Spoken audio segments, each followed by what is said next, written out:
Well, happy election day to you, 710 KNUS listeners. It's me, George Brauchler, on the George Show. Supposed to be windy and warm today, 72 degrees. And then the bottom falls out tomorrow. Showers possible. High of only 48.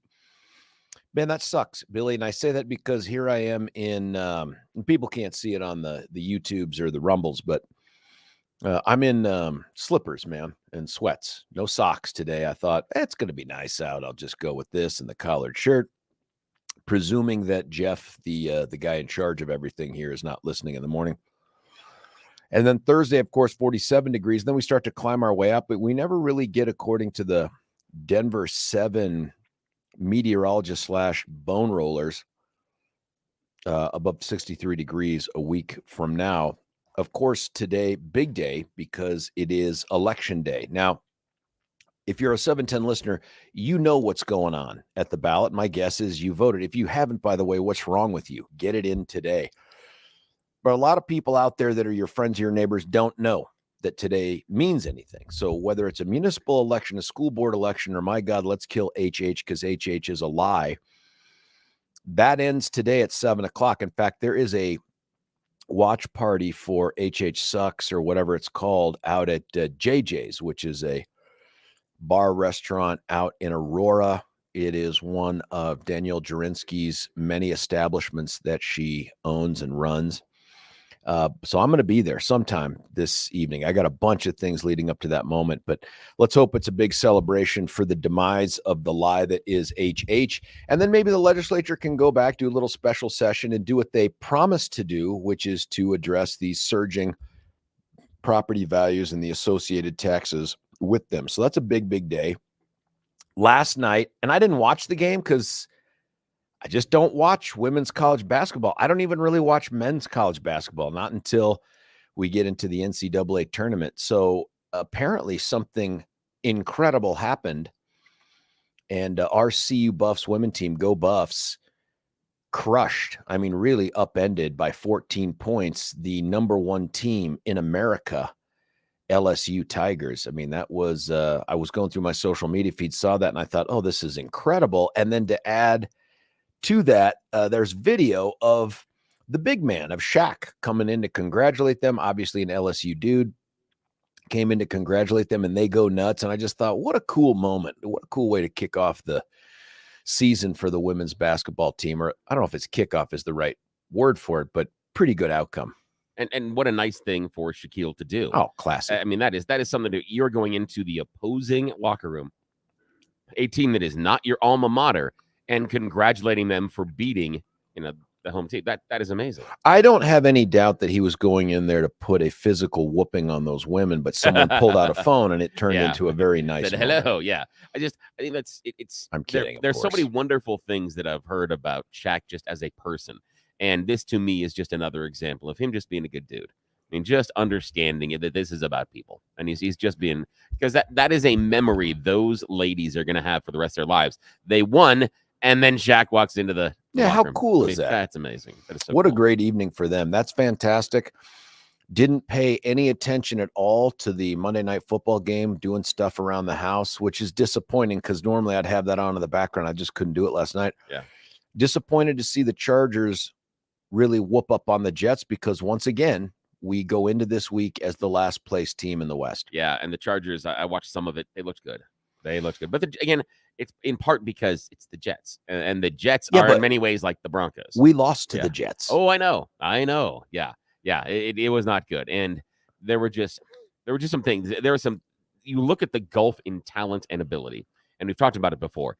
Is what hurts is that there is certain starting positions, skill positions on the Broncos where they're not in the top 4 in the skill positions on the other team, and that just hurts. That's just like, our guys wouldn't even start here. And that means you are already trying to get up a hill and to overcome that talent deficit, which is ridiculous. If we win out, and that's a big if we win out, and listen, we don't have to face the Chiefs again, who we went, 1-1 with, but if we win out, we end up with 11 wins. That's got to be enough to get us into the playoffs, most likely as a wild card team. And we're obviously going to win out, obviously, because we are on a roll.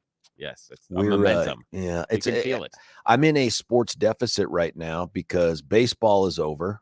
Just Yeah. thrilled to see the cheater Astros lose. So that was the highlight of the season. There's really nothing great going on for the Broncos. Yeah. College football, the Buffs have just, but I don't know what to just say. Graham is not wrestling this season.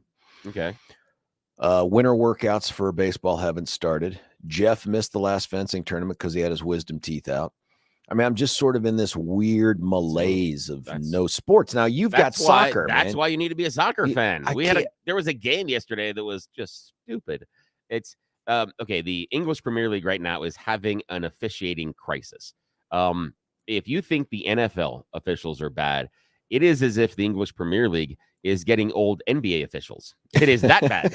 It is absolutely awful. Great reference. Yeah, thank you. I appreciate that. It's atrocious. And yesterday you had a London derby, two of the big clubs in London, Chelsea and Tottenham, and they're facing off. And Tottenham goes up 1-0 and then manages to get a player red carded in the first half. And then Chelsea comes back and scores.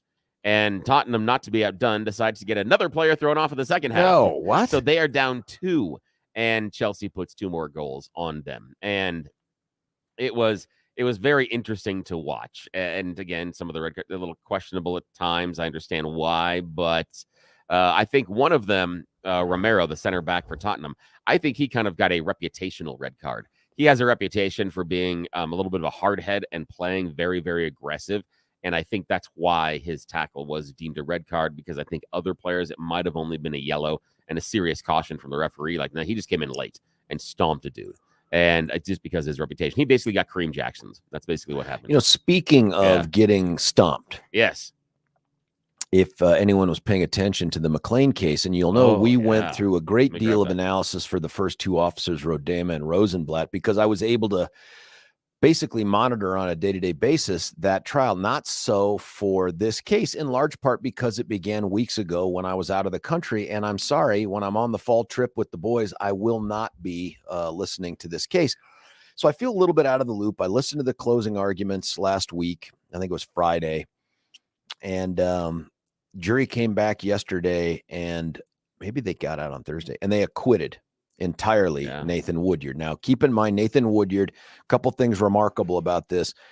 Unlike Rodema and Rosenblatt, the Attorney General's office sought an indictment for only criminally negligent homicide and manslaughter, which, again, folks, that's ridiculous, because criminally negligent homicide is a lesser included of manslaughter. So it was like indicting someone, if you could, it was like indicting someone for speeding 30 miles over the speed limit and 15 miles over the speed limit. You'd be like, well, that's wait, what? But that's what they did. Yeah. They did not indict him on the second-degree assault charge, which is the mandatory prison charge. Both Rosenblatt and Rodema were not convicted of that charge.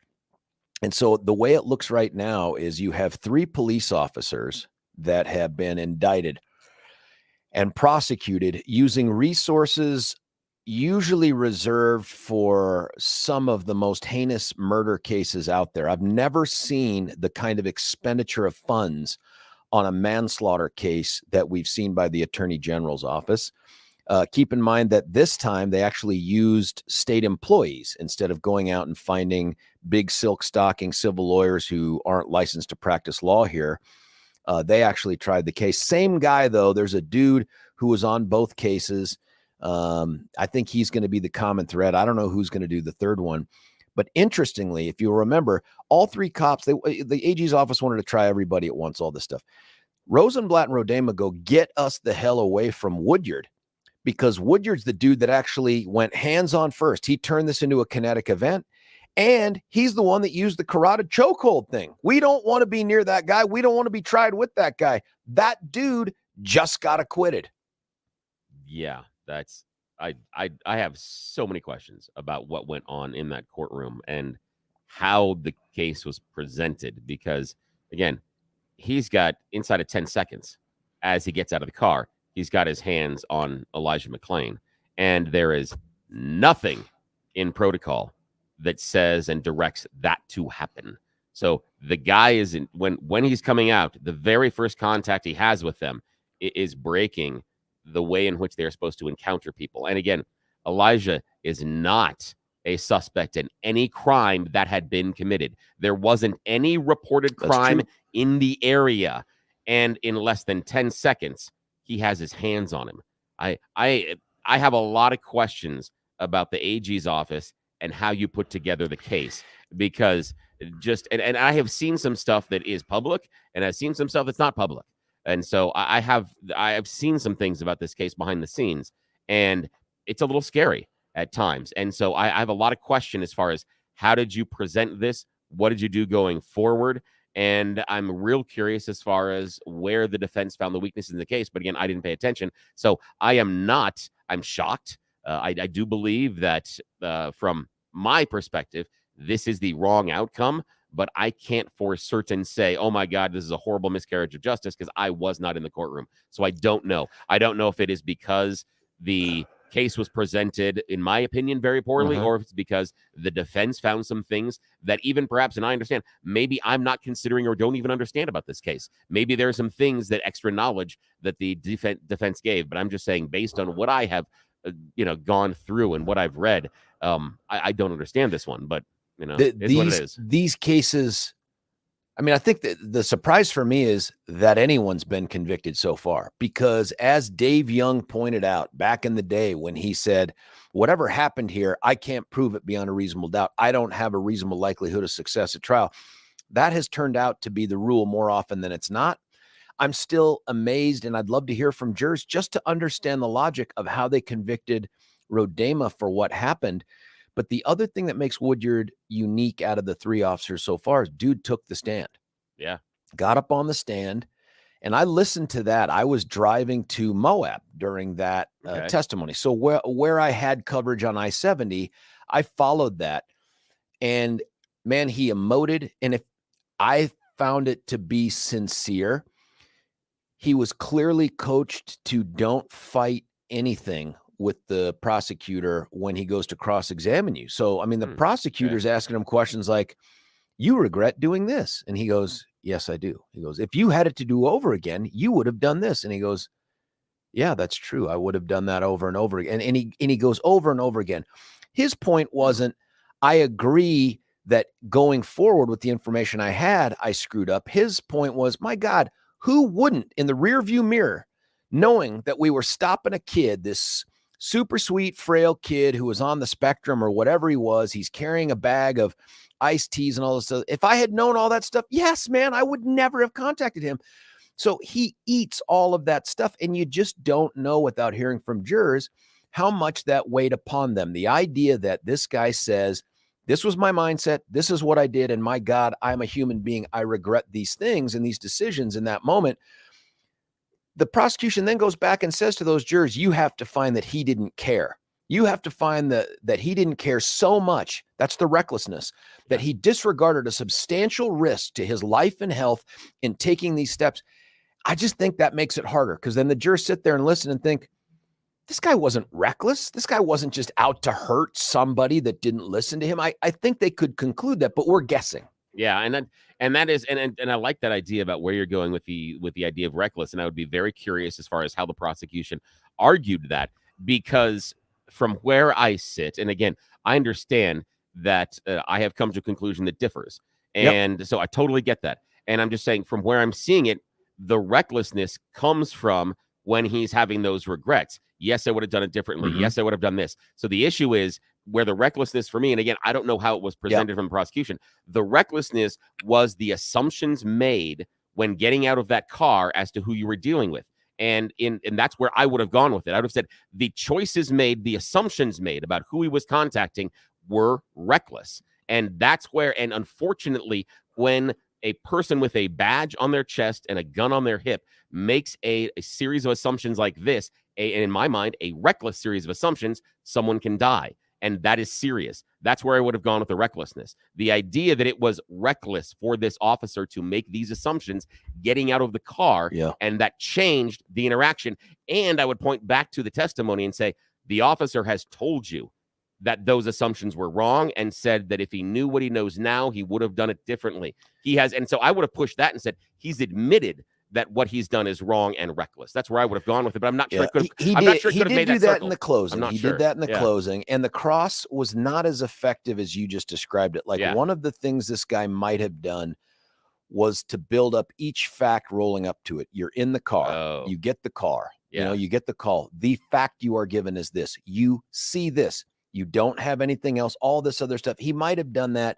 Instead, he led with wanting to get this guy to admit regret and that he should have done other things without building that foundation that you sort of described. Yeah, because the way that I would have led with, or not led with, or at least where I would have been going is for the cross-examine, it would have been, help me understand how you got to the mindset that this was the series of actions this individual needed to face, that based on all the information you had, walk me through how you make this decision and show me it's not reckless. That would have been your approach, but you would have never asked that question. No, too open. But that would have been the approach. That's right? Like, here's a fact you had. Here's the next fact you had. And with these two facts, you made this decision. And then you had a third fact. And with these, that would have been more effective, in my opinion. The other thing that the prosecutor did that I found an interesting tactical choice was, there is reason to be pissed off if you're the prosecution in the way this guy conducted himself. And you don't want to let him get away with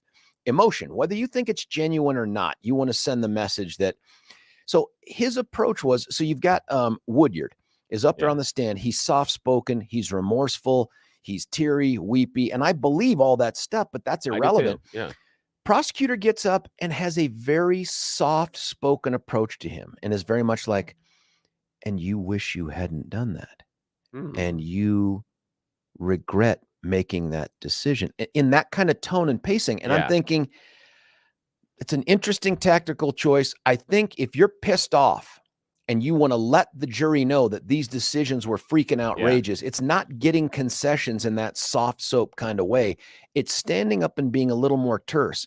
Officer, you are trained X. You did Y. Y is not consistent with your training. And you know now, had you done the training, you blah, blah, blah, blah, blah, this kid would still be alive. Hold the, whatever it is. I mean, but there's an attitude you can bring to this to offset his emotion. This guy didn't do it. He just met him at that level. Wow. I just thought it was an interesting tactical choice.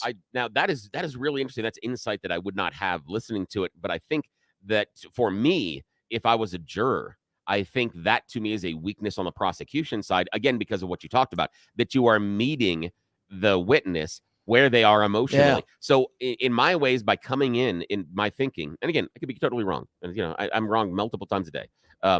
Coming in very soft and, and this, it creates a form of understanding. And it almost is as, it gives almost agreement to the emotional state for the officer, and you're reinforcing that emotional it's a great point. You are giving credibility to his emotion rather than acknowledging, without ever saying this, I'll bet, man, sitting here right now, wishing you hadn't done the things you did. I get that, man. But let's talk about, I mean, without ever saying those things. That's where to go. Yeah, that's you're right. Yeah.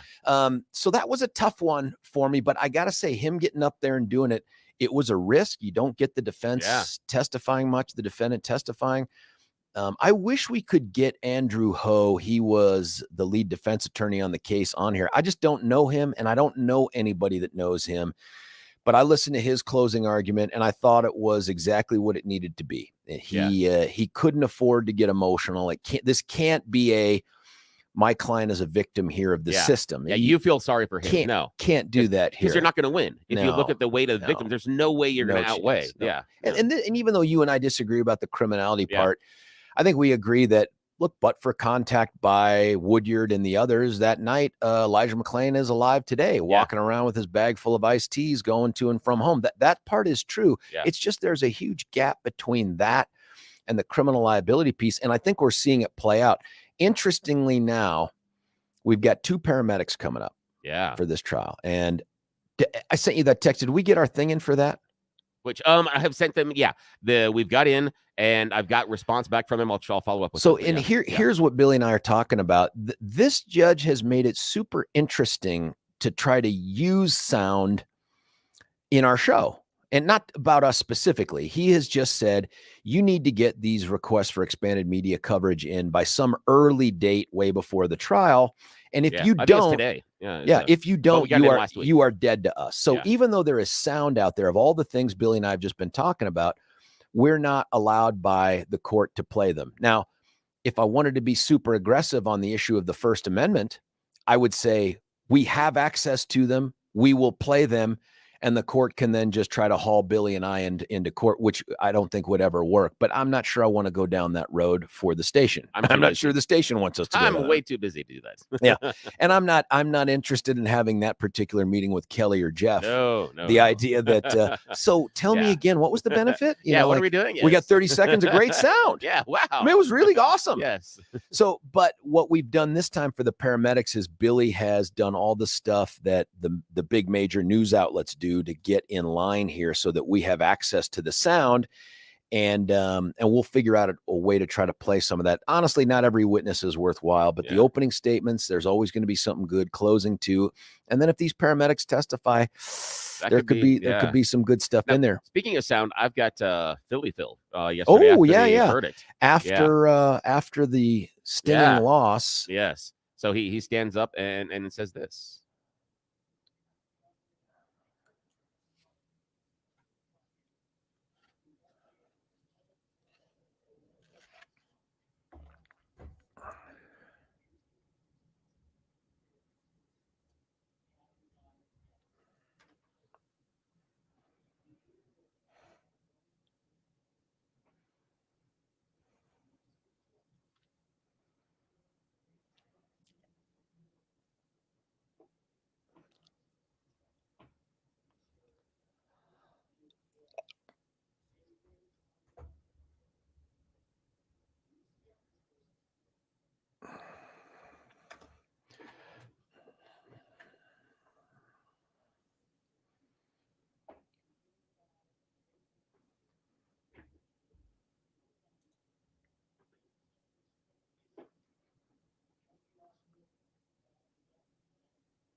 I just spit up bile in my mouth. So much about that statement is just flat garbage. One was, it begins with him distancing himself from his personal responsibility here. Back when the governor appointed our department, no, he didn't. If you go back and look at the executive order, it is very specific to Attorney General Phil Weiser. The name is used. It is your obligation. The fact that you've been absent from the courtroom through these many, many, many, many weeks of trial on these three defendants that you have seen accused of these very serious charges is embarrassing. That is a lack of leadership. I know you're flitting around the state. I can see it on social media, putting up your posts about another great meeting about the Kroger-Albertsons merger or whatever, Safeway. But get out into the courtroom, man. Be a part of this thing. You were personally appointed as Attorney General, not your office. You, my man, you've delegated this out, and probably smartly so, because you don't know what you're doing in the courtroom. Here's the other thing. We thought it was best to go forward to honor the grand jury's indictment. That ain't how the system works, man. You are not handcuffed to that indictment and must walk the plank with it. First off, you didn't have to go to the grand jury. You did that all by yourself. And the only difference between the case that Dave Young said no to, and which turns out to be pretty spot on, and the one that you got indictment is you went out and handpicked two experts that the juries have now rejected twice in terms of the cause of death. Twice.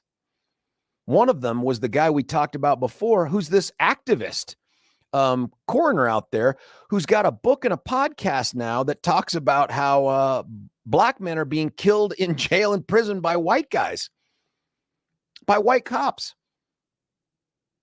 That's the guy you went and handpicked to go do this. And the juries have rejected it. And then he also says, we are undeterred in pursuing justice. Well, what a great thing to say when you've never had to make a hard decision about a case before. If you get up to bat multiple times and you keep doing the same swing at the same pitches with the same result, and you say, I'm undeterred in going up and continuing to just swing away, hoping against hope I'll get a hit, not very good at the job, man. Every prosecutor reassesses their prosecution of co-defendants in cases based upon the outcome of the other co-defense cases. Every real prosecutor does that. But this idea that, well, here's our cover, the grand jury came up with this indictment. No, they didn't. Not a single person in that grand jury knew the words manslaughter or criminally negligent homicide before you told them about them. And then to suggest that, well, I can't do anything now except just keep moving forward. One thing we agree upon, I'm thinking about Elija McClain's mother too. And I'm thinking to myself how painful it must be for her to have a prosecutor with the inexplicable credibility that Phil has out of the AG's office tell you, we're going to get this done. We're going to go to trial. We're going to get this done. We're going to drag you and the community and these officers, for that matter, through this process and then shrug it off as, well, we knew they were going to be hard cases. She did not have to go through this. You made her go through this, not the grand jury. You did. So whatever pain she's feeling, whatever angst she has about the next cases, whatever disappointment she has and will ultimately talk about in the failures of the system, you own it, buddy. You're the one that signed her up for this. And it's the kind of thing you do when you look at prosecution as an exercise in politics instead of true pursuit of justice. That's what's happened here. Now, these paramedics, by the way, this is their last hope, man, to try to get some sort of accountability. And honestly, they should have been the only ones they pursued for this, given the medical information that came out of the medical examiner's report. Not the activist guy out of D.C., not the guy that's out there trying to prove that white cops are killing black men. Not that guy. I'm talking about the dude that was actually decades in the medical examiner's office doing the autopsies. In fact, did the autopsy here. That dude, that guy. These are the only two guys that could have arguably been prosecuted because of the hypertherapeutic dose of ketamine that they injected into Elija McClain without doing any sort of an assessment or anything. But guess what?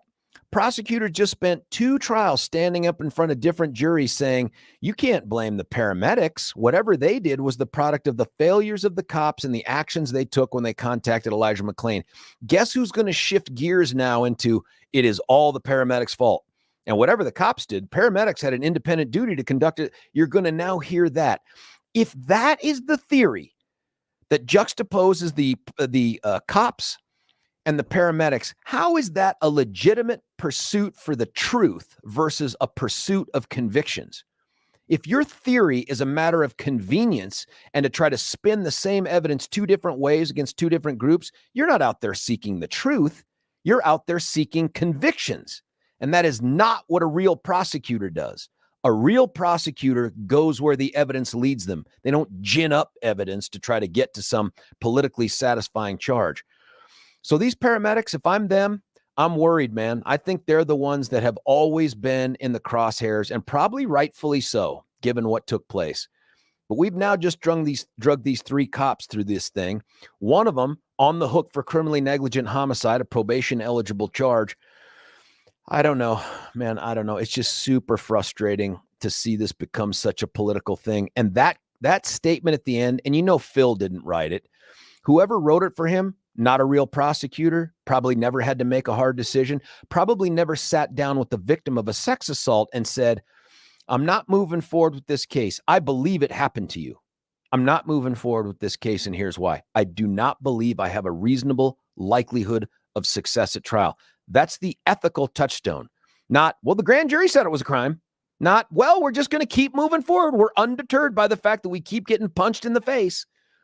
That is not the pursuit of justice. That is not our ethical touchstone as prosecutors. So disappointed for Miss McClain. She's the real victim of the Attorney General's actions in this case. That's my belief. Not even the cops. The cops did enough that I could see them having to go through something like this. I still don't think it was ethical.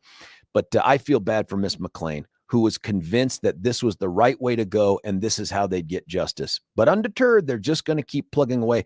I'm anxious to see at the end of this how much money the Attorney General's office spent on these cases, handpicking these experts. How about the dude who did the videos from Beverly Hills or whatever, that they paid him more than they paid actual medical experts, like over $100,000. Every time they fly him out to testify, that's more of our money going into that case. So super frustrated. Oh, by the way, I think I'm required just by a sense of right and wrong to let you know that I did lose to Phil in 2018 in a fair and full election. Dude beat me in an election for Attorney General. How's that going? Listen, we're going to cut away for a break. We're going to come back. We're going to do the good stuff. That's the Thorpe Report and a little bit of You Choose the News. Stick around. George Brauchler, 710 KNUS.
George Brauchler back with you here. Simple mind of mine, but we're going to turn it over to the smart guy in the room who's got all of the uplifting information about things going on in the metro area. It's our friend Billy with the Thorpe Report. Yes, sir. A little bit of tears, little things to be afraid of in the news report this morning. Tears for Fears. God Yeah, bless see, it. God dang it. I know. Based now on your I'm reference, embarrassed. No, Thanks for not calling me out. It's okay. Son of a gun. Oh, hey, after an exceptionally warm start to the week, temperatures are going to crash later this week. God. Now, winter storms don't need nearly going to be as impactful as they were earlier. Yeah, but we got a strong cold front moving through Colorado late tonight into tomorrow morning. So we could be in the upper 40s tomorrow. Once the front moves through, we got rain and snow showers gradually developing throughout the day. We got a potential for 1 to 5 inches of snow in the foothills and along the Palmer Divide. Here in Denver, a dusting, maybe an inch or two of accumulation at likely, maybe in the foothills, maybe up near Green Mountain. That's about it. West and south sides of the metro area probably see the higher amounts. Little, if any, accumulation north and east side of town. Temperatures are going to be the other big story this week, of course. So also, where officers are investigating the death of a man who was found in his car on Saturday, and they're now thinking it's a homicide. Police say the 73-year-old man of Centennial was found dead in his car, a 2009 Toyota Highlander, parked in the 8500 block of South Yosemite Street right around 12:25 p.m. on Saturday. It looks like he died of a gunshot wound, and they're investigating now as a homicide. No suspects yet. A 19-year-old has pled guilty to second-degree murder after threatening to shoot up multiple Colorado Springs schools, including her former middle school. The 18th Judicial District Attorney said on Monday Lily Whitworth, whose legal name is William Whitworth, is facing up to 16 years in prison for those attacks. The woman accused of calling a child abuse hotline to make a false claim for revenge and retaliation against Danielle Jurinsky, friend of the show and Aurora City Council member. What? Yep, that's Robin Niceta. That trial is going to start today. What? Yep. So, how do we not know this? Yeah, well, we know now. So trial is starting today. Yeah. In Arapahoe County. Yeah. Yep. So yeah, phone call was recorded, played in court, prompted child abuse investigators to zero in on Jurinsky, who ultimately was awarded a $3 million award for defamation earlier. This makes me think that DA Kilner's not actually going to ask me to try the case. I begged him to let me try this case. I know. It sounds like it's not going to happen. No, but again, shout out to DA Kilner. Last time I saw him, he said really nice things about you, but I could have sworn I thought for certain that your parents were married. They were. They were. Yeah. I think the problem here is because there's a special prosecutor, John has no influence over this case. I think it's because it's Beth McCann's case. Yeah. Oh, that could be the reason. So I presume she and Phil are going to try this one together. That'll be good. I know I shouldn't say that. Okay. The Loveland Police Department and Larimer County Sheriff's Office announced yesterday, now former Loveland police officer was arrested on suspicion of sexual assault on a 15-year-old girl. Girl came forward last month alleging that she was sexually assaulted by the officer last July. It's police officer Timothy Duran the chief Timothy Duran said Dylan Miller was arrested after the girl came forward. Initially, she was contacted by Miller during a traffic stop earlier in the year. Later on, they ran into each other at a park, and things happened. What? Yeah. We talked about Nathan Woodyard being found not guilty. Also, city council members yesterday rejected an effort to remove $4 million from police recruitment and other public safety programs, which is good. Mayor Mike Johnston and city council members also reached a compromise to decide how much the city is going to spend next year to keep people in their homes. Hours after it was revealed Denver had broken a decade-old record of the number of evictions filed so far. So they're looking at assistance for people that are getting evicted. Around $29 million in emergency rental assistance is going to be made available next year. And we talked about it. LSU, number 1 in the nation for women's basketball, fell to our Colorado Buffaloes 92-78 in the Hall of Fame series. That is the first time the number 1 team and defending national champions lost their opener since the 95-96 season when UConn fell to Louisiana Tech. Yeah, that's all I got. Huge win. Yeah, just enormous win for the ladies. Nicely done. Yeah. The Buffs just did to LSU what apparently Officer Woodyard's attorneys did to Phil, but nice nonetheless, hey, listen, I got to cut away for a break here so we can give Billy ample opportunity to do the You Choose the News, but I can't do that because I don't normally do that in the 6, by the way. But I want to tell you about our friends at Ultra Botanica. It's actually, if you go to getultranow.com, this is the website that will tell you everything you need to know about Ultra Cur. And Ultra Cur is Ultra with C-U, and I think there's an umlaut above the U-R on it. And Ultra Cur is this patented curcumin-based, there's a bunch of other stuff, though, all natural, antioxidant, anti-inflammatory, fill-in-the-blank something bad. Like it's an anti-HH, I think, something. I don't know if that's true, but Billy and I each took this over a period of time. And I'm telling you, what I noticed was not that I never had any pain from these ridiculous runs an old man like me is trying to do, but the pain was less long lasting. Like it went away more quickly. I felt like it was making a big difference. That's why I use it. Now, you don't have to take my word for it. You can try it out yourself. Again, safe, patented, all natural. These guys will give it away for 3 days worth to you just by going to the natural grocers, going to the vitamin manager. And you have to do that. If you just go to the natural grocers and look around for it, you're going to spend all day in a great store, but you're not going to end up with the Ultra Cur. You have to ask the vitamin manager. He'll give you a 3-day supply. Say, hey, can I get one for my wife, my husband, my friend, Billy, whatever, get another 3-day supply. Once you do that, you're going to be part of this informal version of a formal study they did where they found that within 48 hours, 50% of everybody that used that product was experiencing some kind of relief within 48 hours. For half of those people, in 2 hours, they were already starting to feel relief. You get to find out whether you're in the 2-hour crowd, maybe a little bit more, the 48-hour or the 72-hour before you make the decision to go all in the way we did out here. So check them out at Get Ultra Now, 3 words all put together in one, getultranow.com. But I suggest just going to your natural grocers. And by the way, these things keep selling out's the wrong word because they're not for sale. They keep running out of this stuff because you guys keep going in and getting it. So go there now, ask the vitamin manager, get your 3-day supply. Stick around. We're about to do the good stuff. That's You Choose the News. George Brauchler, 710 KNUS.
George Brauchler back with you. A little STP right there. At least I got that one. Yes, good job. Listen, we've got the time. Let's give it over to the man for You Choose the News. Yes, sir. It is that time of the morning where we play everybody's favorite fake radio news game show, You Choose the News.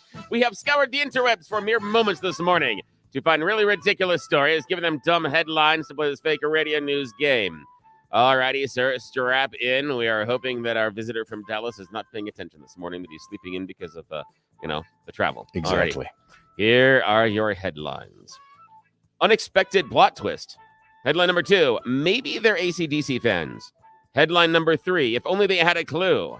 And headline number 4, worst sequel ever. Alrighty, here are your choices yet again. Unexpected plot twist. Maybe they're AC/DC fans. If only they had a clue. And worst sequel ever. Your choice. Worst sequel ever. Is it Caddyshack 2? Yes, no, worst sequel ever. This is going to be starring Jonathan David Rinaldi. But you probably don't know him by that name. No. He is a prolific man online in one particular group. He's the number 1 dude in Sperm Donation USA, the largest sperm donation group in America. In fact, he has earned the nickname the Sperminator. Worst sequel ever. But the thing is, he is splitting off from Sperm Donation USA because he is going to start his own sperm donation website and community. Why? Because there is an increase of ladies wanting to find the little swimmers from somebody who has not been vaccinated. And he decided not to get the jab. So he is starting his own community. I'm sure he is. Of people that he can proudly father thousands upon thousands of little babies with his little swimmers. So again. Ew. Yeah. I just wanted to say Sperminator. Sperminator doesn't even. That's all I wanted to say. It sounds like a device you can get from Ronco. Exactly. From Ronco. 1999. Yes. Yeah. Just adjust the Velcro straps. And I'm sorry. Yeah, no, we that's can't do that. right. Okay. Unexpected plot twist. Maybe they're AC/DC fans, or if only they had a Maybe clue. they're AC/DC fans? Maybe they are AC/DC fans. At least that's what they're thinking in St. Cloud, in St. Louis's St. Cloud neighborhood. They're looking at St. Peter and Paul Catholic Church because somebody stole their church bell. The bell goes back to 1849. It actually doesn't sit in a belfry. It sits in the front lawn on a little bit of a stand. And the pastor noticed earlier that someone had cut the bell off of its stand, but it was kind of sitting a little, cockeyed.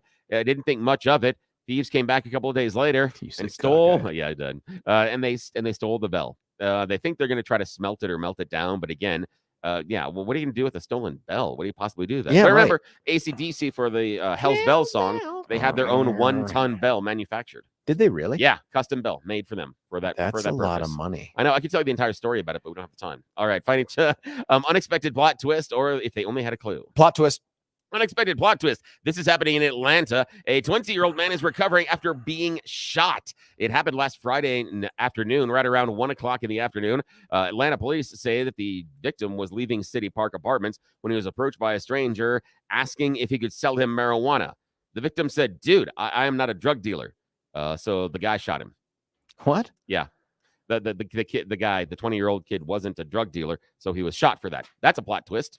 Normally, you get the shooting of the drug dealers, not the people that aren't selling the drugs. So yes, this gentleman was shot that's interesting. because he wasn't selling if drugs. If he announced he was selling drugs, then it was like there's peace because so many questions. There's no honor among non-drug dealers or something like that. Listen, when we come back, we're going to be joined by our buddy Neil Dobro. He is he's the individual out in Israel, our guy on the ground, and then we got a bunch of great guests coming up, including Ken Buck. Stick around, George Brauchler, 710 KNUS.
Welcome back to hour 2 of 4 hours this morning on a very pivotal, important November the 7th. It's a couple things. One, yeah, it's election day out here for some big issues. It's also 1 month since the terrorist Hamas organization out of Palestine launched an unmitigated, unjustifiable attack on the unprepared, unsuspecting, and defenseless.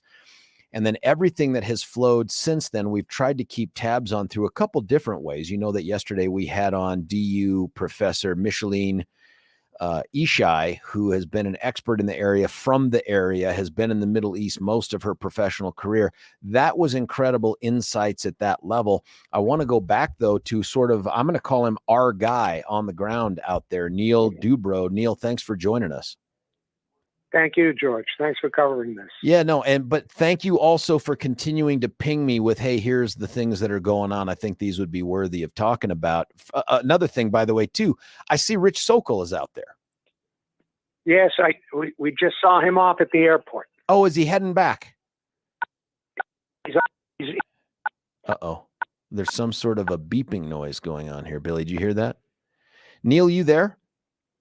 Yes, I'm here. I'm so sorry. There was some sort of beeping thing. Yeah, I saw Rich post some stuff where he was helping out with food preparation and a bunch of other things for the troops and all that. Man, it was cool. It was cool to see him hop on a plane and fly out there in the time of need and work out there. That's great.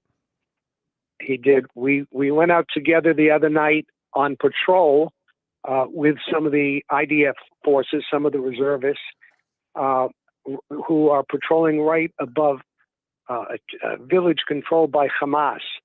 And the people from that Arab village keep trying to infiltrate into the community. It's called Gavot. And the soldiers are out protecting them. And the soldiers are so upbeat and so positive about winning and so determined. It was just great to see. We're able to bring... I was going to say, how are they trying to infiltrate? I mean, what are they doing to try to slip in there? Well, this particular village, the name slips my mind, is right down the hill, right below the settlement of Gavot, and right next to to a fairly large Israeli town called Beitar Illit. And they smuggle in. There's no fence, and they climb up the hill.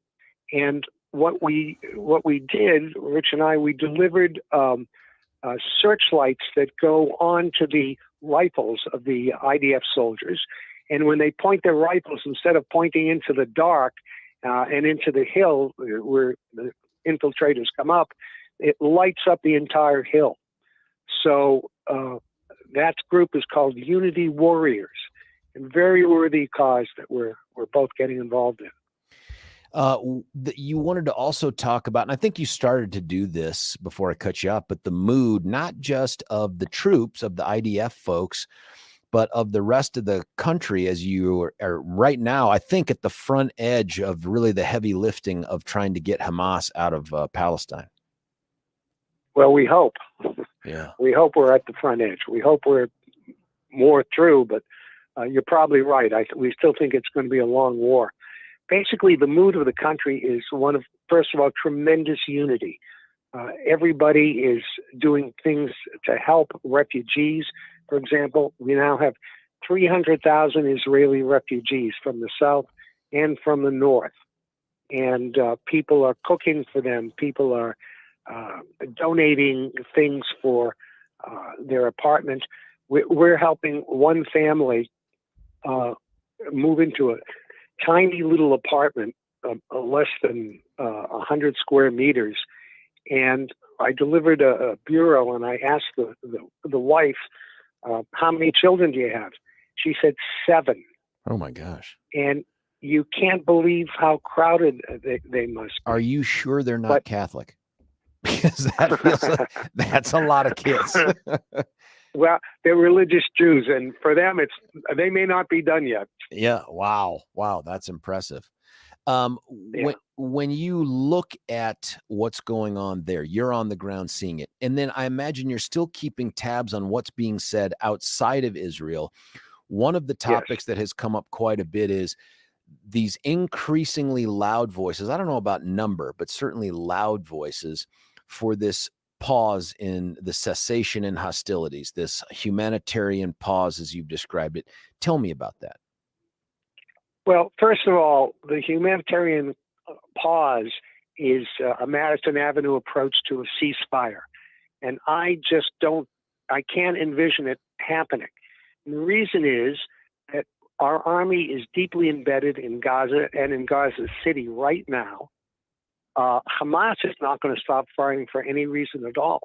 So what are we going to do? Are we going to withdraw outside the city and encourage Hamas? It would be a huge victory for them psychologically. And they would see it as weakness. And one of the things we know for sure about Hamas and about the entire region is when people see weakness, that's when they attack. We believe that our weakness, our lack of resolve, our lack of paying attention in the South is what led to the October 7th massacre. So if we show them weakness, that's what's going to happen. But I can't imagine it happening. How are we going to just stop in the middle of a war? I don't know, but I think even more than that, I want to ask the Rashida Tlaibs and others out there, what happens after the pause? Like, are you asking the Israelis to negotiate with an organization whose existence is premised on the idea of them being exterminated? How do you negotiate with that? In some ways, it would be like, we're going to negotiate with the Nazis. How in the hell would Israel negotiate with Nazis whose existence is predicated on wiping them out? I don't understand what they believe the next steps are, that they're going to invite Hamas out. To a large extent, and I think people are ignorant of this too, Hamas wants civilian casualties, even amongst the Palestinians. This is part of their plan. They're not trying to avoid exposing them to risk the way we might, in America or Israel.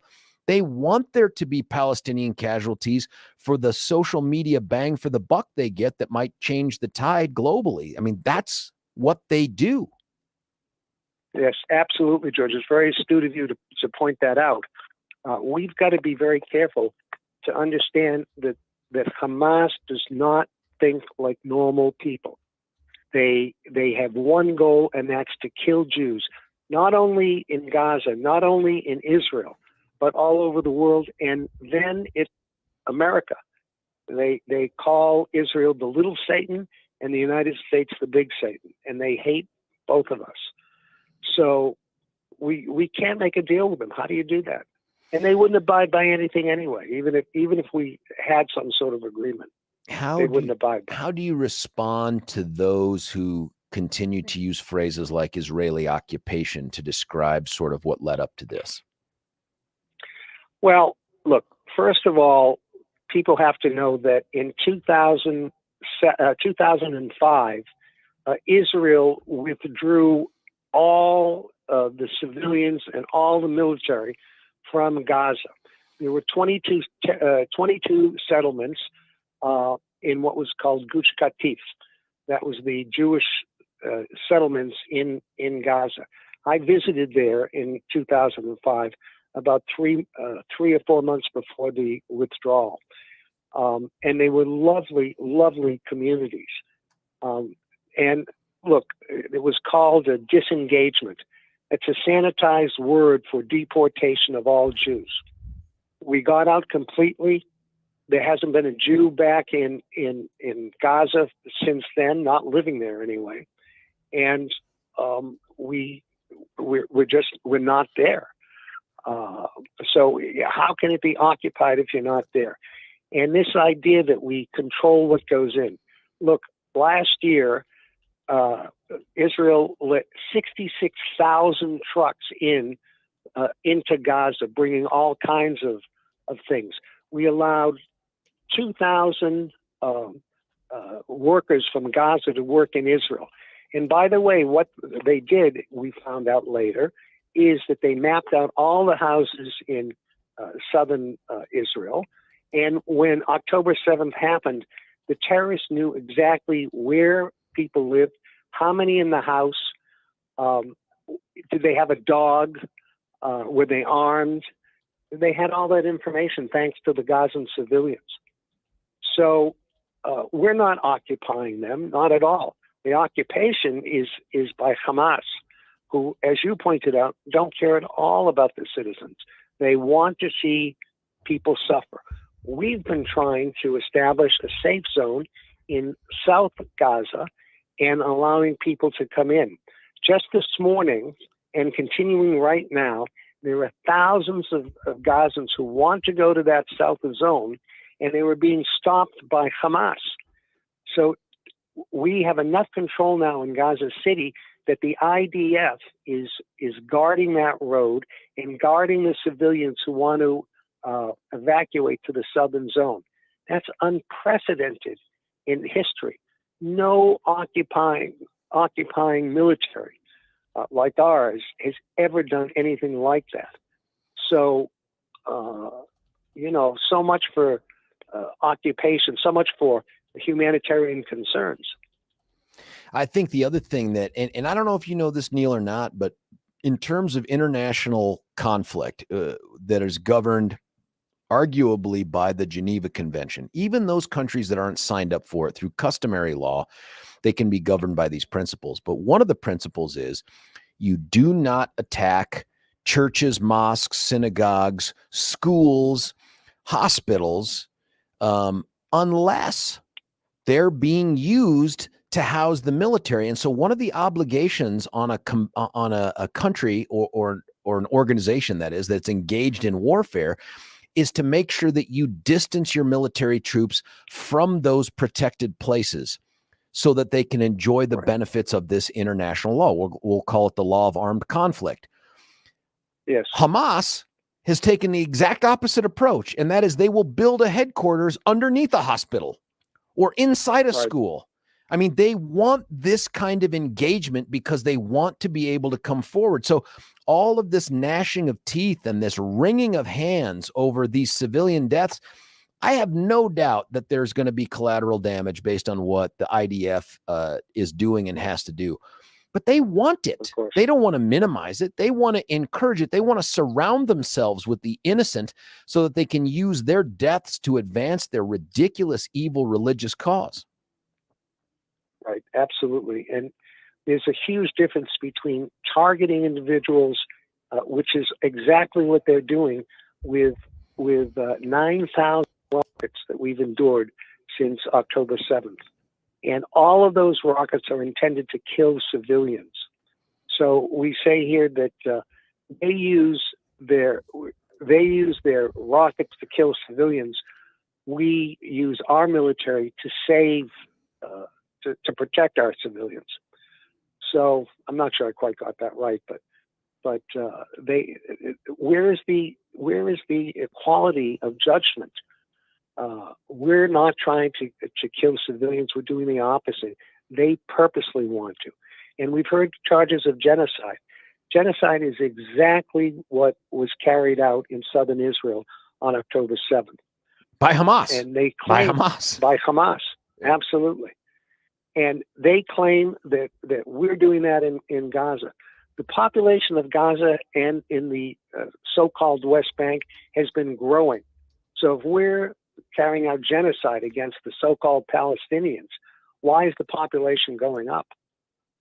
Yeah, that's a great question. So, as you're over there, and we're talking with Neil Dobro out there in Israel, our guy on the ground, what is the sentiment? And I'm just going to presume that because you're at war, everybody's kind of rallying around the flag. But what's the sentiment towards Bibi Netanyahu? He had been a bit on the ropes before all this stuff happened. Is all of that stuff on the back shelf now, on the back bench, because we're focused on just existential issues? Well, unity is the cause of the day. Everybody is getting along, even most of the politicians. I think that Bibi will have some tough questions to answer when this is over. I think people are going to say, how did October 7th happen? Yeah. On your watch? Ultimately, you're responsible. Now, he was not told everything by his generals, that's for sure. Even at 4:30 in the morning, when the military saw Hamas getting the troops ready. They didn't call the Minister of Defense, and they didn't call Bibi. I think, nevertheless, Bibi is going to be a casualty of this war when it's over. How about Hezbollah? What's the concern or fear for Hezbollah engaging from the north here? Yes, certainly that plays into the mood of Israelis. It's a question that's on people's mind. I think there's strong evidence to suggest now that Hezbollah is not going to come into this in a big way. There have been and continue to be border skirmishes, and there continue to be attacks from the north, from Lebanon, by Hezbollah, which of course we know is a proxy of Iran. But in terms of really an all-out attack, I don't think it's going to come. I think that Biden has, to his credit, deterred that by sending in 2 aircraft carriers. Nuclear power sub just arrived in the region yesterday. And look, if they were going to attack us, why have they not attacked us already? That's a very good question, because we know that, like the Houthis in Yemen, they have fired their own missiles that have been brought down. I can't remember if it was Israel or the U.S. or someone else that brought those down, but clearly they're willing to get engaged. The puppet master for all this stuff is Iran. I just think that's undeniable given the evidence that's out there, and yet it feels like the Biden administration has not embraced that. Do you know what I mean? They have not embraced the idea that this was an effort by Iran to derail the efforts between Israel and Saudi Arabia towards some sort of longer-term normalcy. Any things about that you guys are hearing out there? Well, I think you're correct. I think that the talks with the Saudis did upset the Iranians and may have motivated them to have their proxies initiate the attack. But we don't think that Iran's going to come in either. They have their own problems. They have a lot of economic problems. Hezbollah has problems in Lebanon. Just an hour and a half from here, it's Lebanon. They have electricity 1 or 2 hours a day. And the populace is not happy with Hezbollah at all. So I think that they're going to stay out. And that's helped the mood of people here. Neil, I'm reading you a text word for word from a listener. Please ask your guest why Israel is allowing settlers to attack Palestinians in their internationally illegal settlements in the West Bank. Why we're allowing settlers to attack them? Yes, that's the question that's being texted in.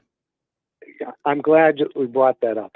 Look, there were, in the first half of the year, I've got the numbers here, 3,640 attacks from so-called Palestinians on Israelis, including 28 deaths and 362 Israelis injured from this.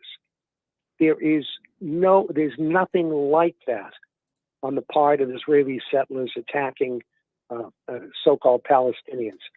Look, there was an incident in the hills of southern Hebron, not far from here, in which members of the IMG, the international, it's a far left group, attacked soldiers. And when the soldiers responded, it was filmed. And then it was branded not as a military response, but as settlers responding. It got to Washington. The Hamas propaganda machine played it up and showed the films. And the next thing you know, it was coming out of Blinken's mouth, and it's coming from Biden now also. There's nothing close to a parody of attacks. We've been the victims of the attacks, and only on very rare and very isolated instances have settlers attacked the so-called Palestinians. We're concerned because now there's reports in many places of Palestinians, including Hamas members, of course, coming up to the fences of settlements and looking in and taking pictures and observing what's going on. And we're afraid that a full-scale attack is going to come. So the propaganda machine on the Hamas side wants to paint a false picture of equivalency, moral equivalency. So they're going to say, well, we were attacked, so that's why we're attacking Israeli settlements and villages. But it's propaganda. It's not true. What is on the agenda for the future? What is the next thing that you guys are looking to achieve, waiting on word about? Or is this just, we don't know? We don't know how long we're going to be doing this. We don't know how long this thing is going to take to resolve, or when we can get back to some other sense of normalcy. Well, there's military objectives, and the objective is clear, and everybody I speak to here is behind it.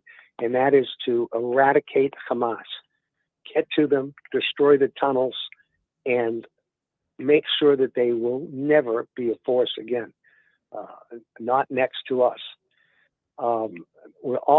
It's very important that we free the hostages if they're still alive. Now, talk about international law. If you hold civilian hostages, which, by the way, is supposed to be against Islam, if you hold civilian hostages, then you've got to allow visitations by the Red Cross, for example.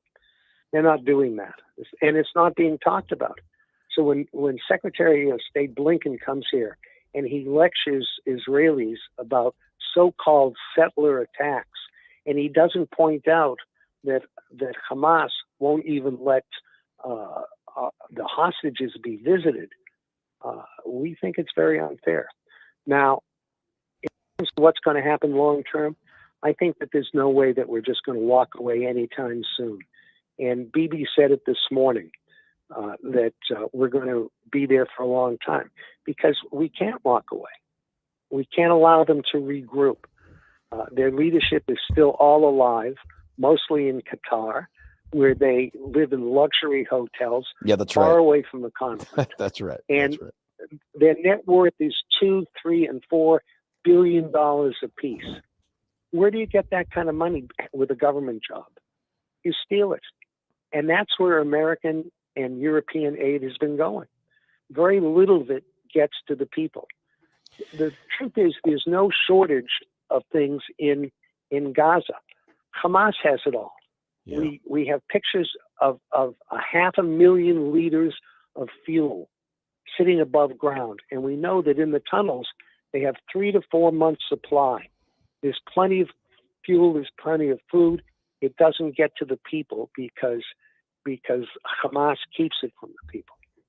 Neil Dobro, thank you so much for your time on this. Listen, I love the fact that you're willing to engage and answer the questions from texters and listeners as well. Maybe at some point we'll figure out a way to have them call in and we can do both you and them at the same time. I am honored that you would spend your time, especially in the evenings out there when you might be able to take a knee, to come on the air with us and try to bring us up to speed on the reality of what's going on there.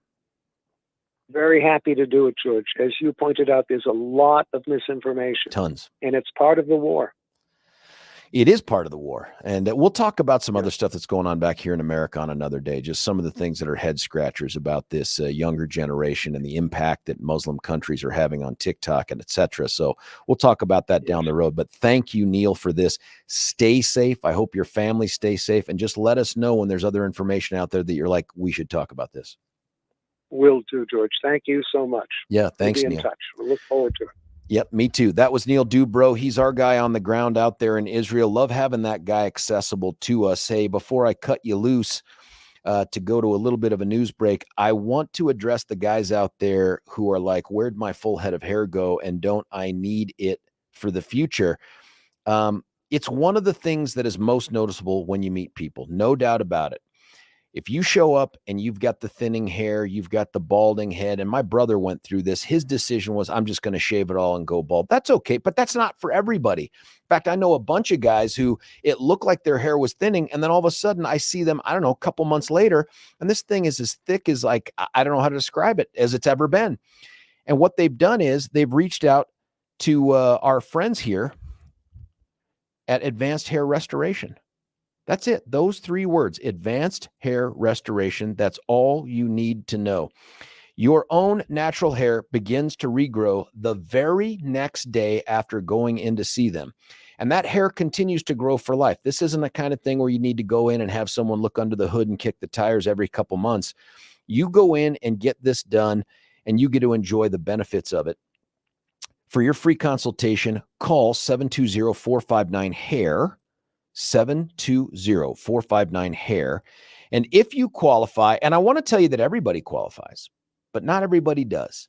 If you do, they'll also throw in an extra $250 off the treatment and provide you 250 free hair grafts. That's to get you in the door. Once you sit down and you enjoy this and start seeing that your own natural hair is growing the very next day, that's when you put that big smile on your face and say, that is the first, bestest piece of advice that George guy on the radio has ever given. Check them out, 720-459-HAIR, or check them out at advancehair.com. That's advancehair.com. When we come back, Aurora City Councilwoman and victim, Danielle Jurinsky. Stick around. George Brauchler, 710 KNUS.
right here on 710 Continuous. George Brauchler back with you. A trial started yesterday.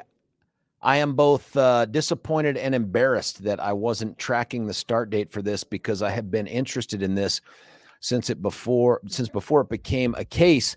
But to help us have a conversation about what took place yesterday in court is Danielle Jurinsky. She is a city councilwoman in Aurora, but more importantly for these purposes, she is the victim of Robin Niceta. Danielle, thanks for taking time out of your morning to talk with us.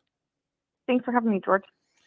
Hey, first off, yesterday, surreal. What were your emotions going in there? I've just been extremely nervous. I can't even explain. I've never been through anything like this before, a court proceeding like this before. And, it comes down to a jury. And Robin's defense is that Vanessa did this. Oh, what? Was Yeah, that the first time you had heard that? Mm-hmm. Mm-hmm. So in their opening statement, were you allowed to sit in for jury selection? Was there room in the courtroom for you to do that? No.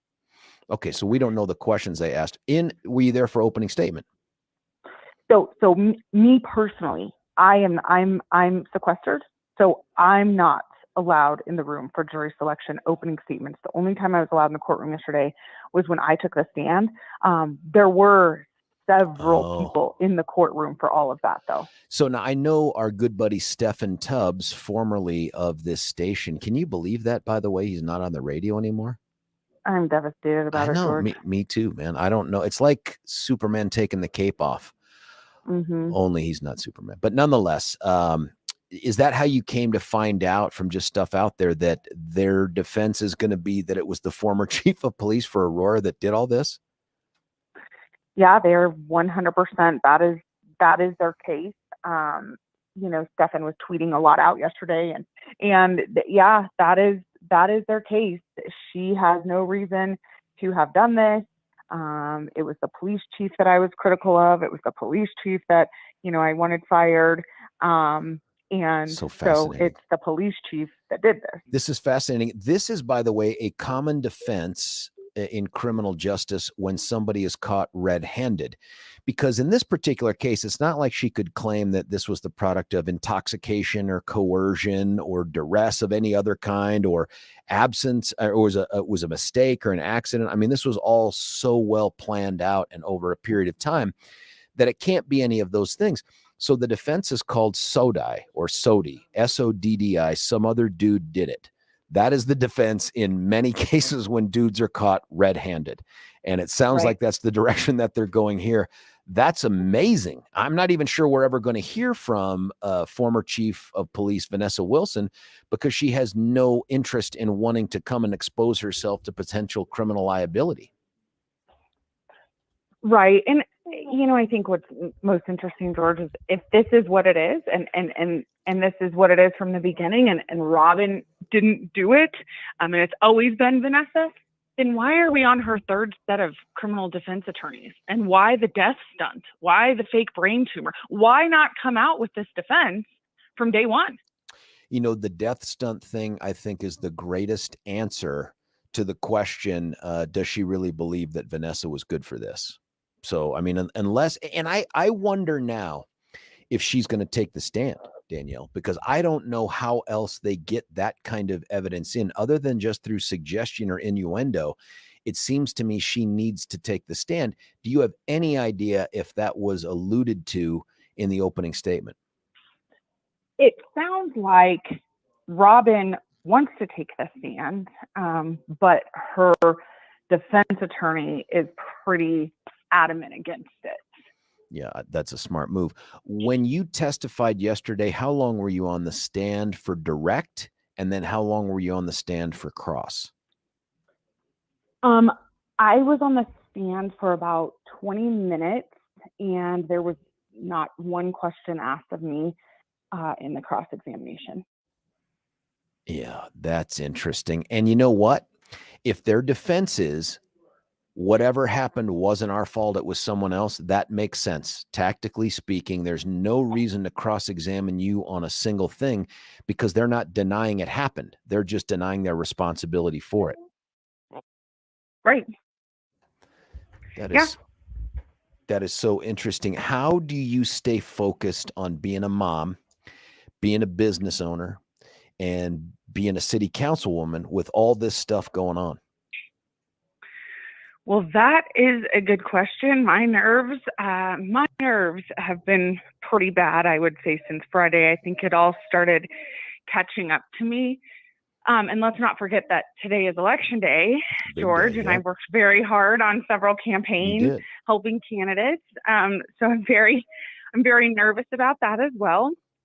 I just have to keep going, right? Like, I have a 4-year-old that needs me. I have a city that needs me. I have businesses, employees that need me.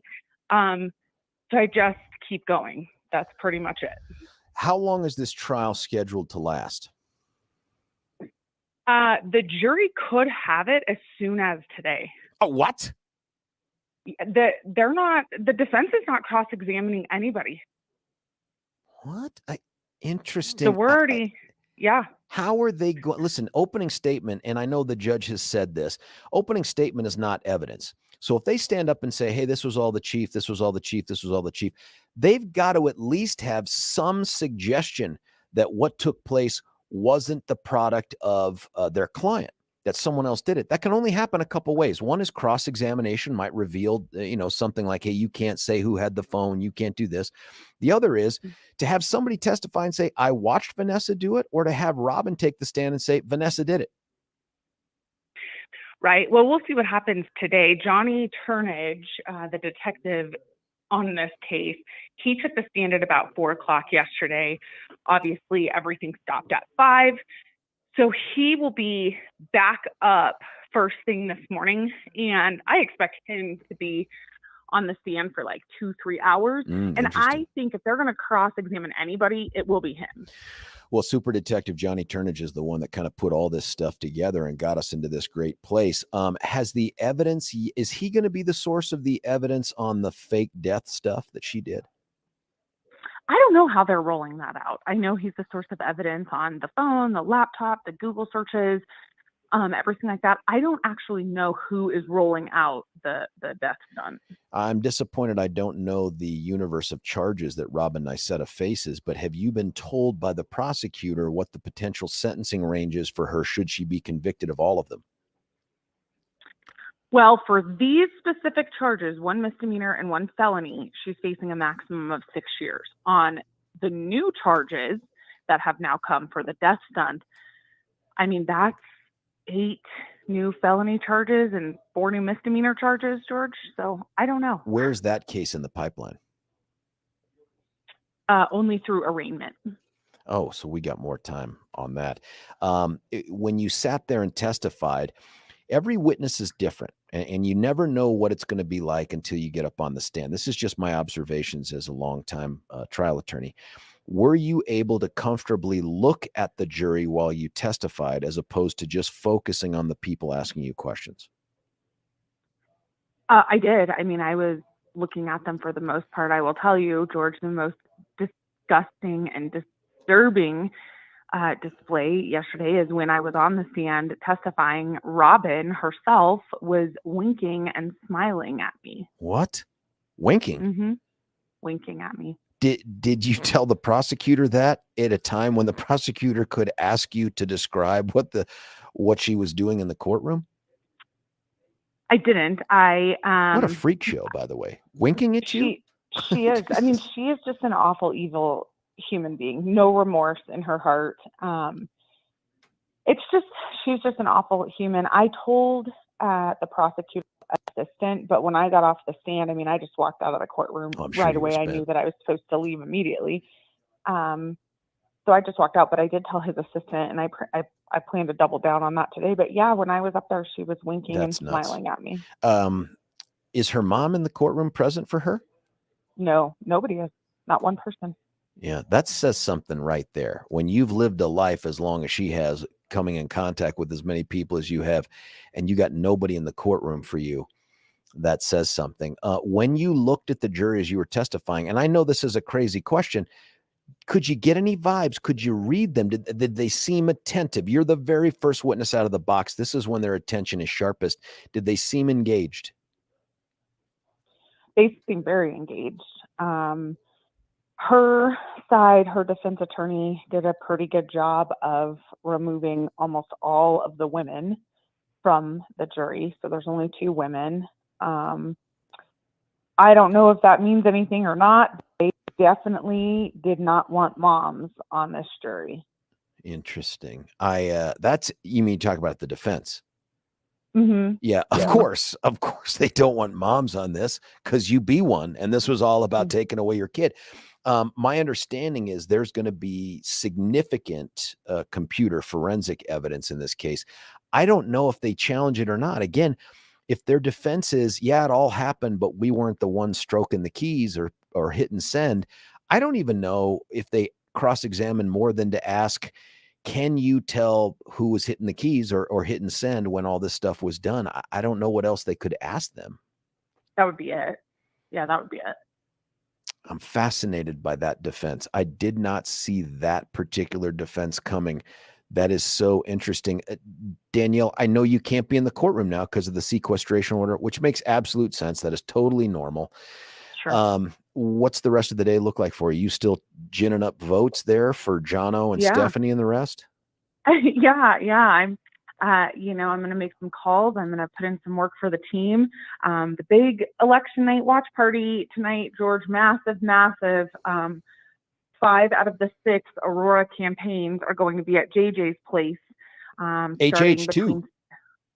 Huh? HH isn't the watch party and, for? Oh yeah, and that watch party for Proposition HH. So it is going to be a super fun night. Well, I'm hoping we're all celebrating, right? Yeah. Anybody that wants to come, George, you. Oh, I'm coming. I've already announced it on the radio. I announced JJ's tonight. I hope you're okay with that. I will be there. I don't know exactly when, but I'm coming. Well, that makes me happy. I know you're such a VIP and you're so elusive. That is not true. That is not true. Hard to get you to come to things. I'm contemplating dressing up, red dress. I'm thinking of, is it a red dress evening? Is it? Do you want to borrow mine?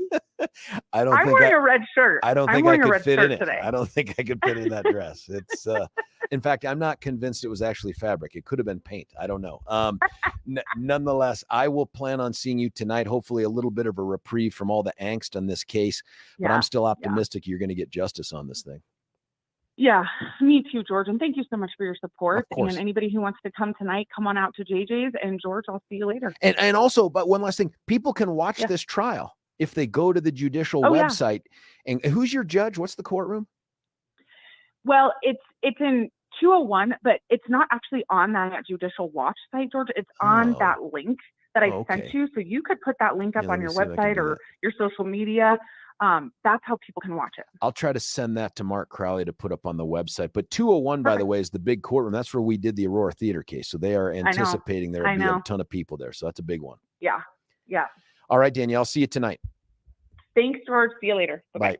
That's Danielle Jurinsky, victim of Robin Niceta, in the middle of the trial that's going on now. I can't believe it could almost be wrapped up today. Also, city councilwoman doing that duty. And, oh, yeah, by the way, mom of a 4-year-old trying to be awesome at that job as well. I love that she took time out of her morning to reach out to us. Hopefully when we get a verdict, we can talk to her again. I'll see her tonight along with a billion other people. You could join them at JJ's for the watch party. 7-ish is my best guess. Sometime around then is probably when I roll in. Hopefully for nothing but victory. Listen, let's cut away for a break. When we come back, we'll wrap up this hour before we get into Ken Buck in the 8 o'clock hour. If you've got questions, I'm happy to engage them. Some people have sent me text questions in for Ken. I'm sure he'll be happy to answer all the sane ones. Stick around. George Brauchler, 710 KNUS. Say goodbye to clutter and hello to convenience when you experience organization transformation in your home. Roll 'em Out Shelves, your clutter transformation experts, create affordable Colorado-crafted organized storage solutions. These custom options will maximize and organize your kitchen and bath storage as Roll 'em Out Shelves carefully designs and builds roll-out drawers to fit your space perfectly. To clear the clutter, contact owners Joyce and Brent at Roll 'em Out Shelves to schedule your free in-home estimate today.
George Brauchler right back with you here to say, stick around.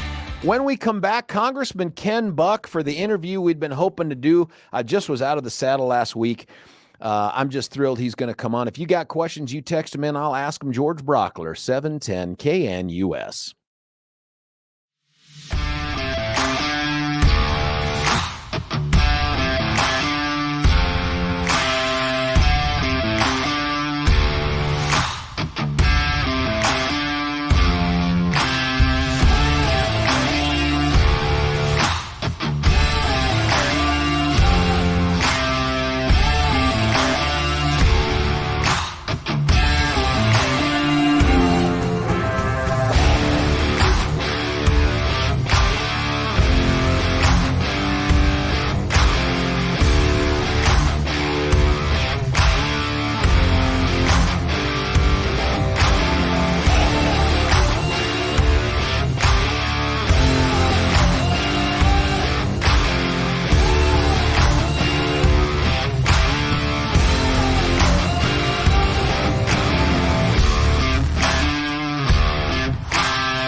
George Brauchler with you halfway through the show on this election day.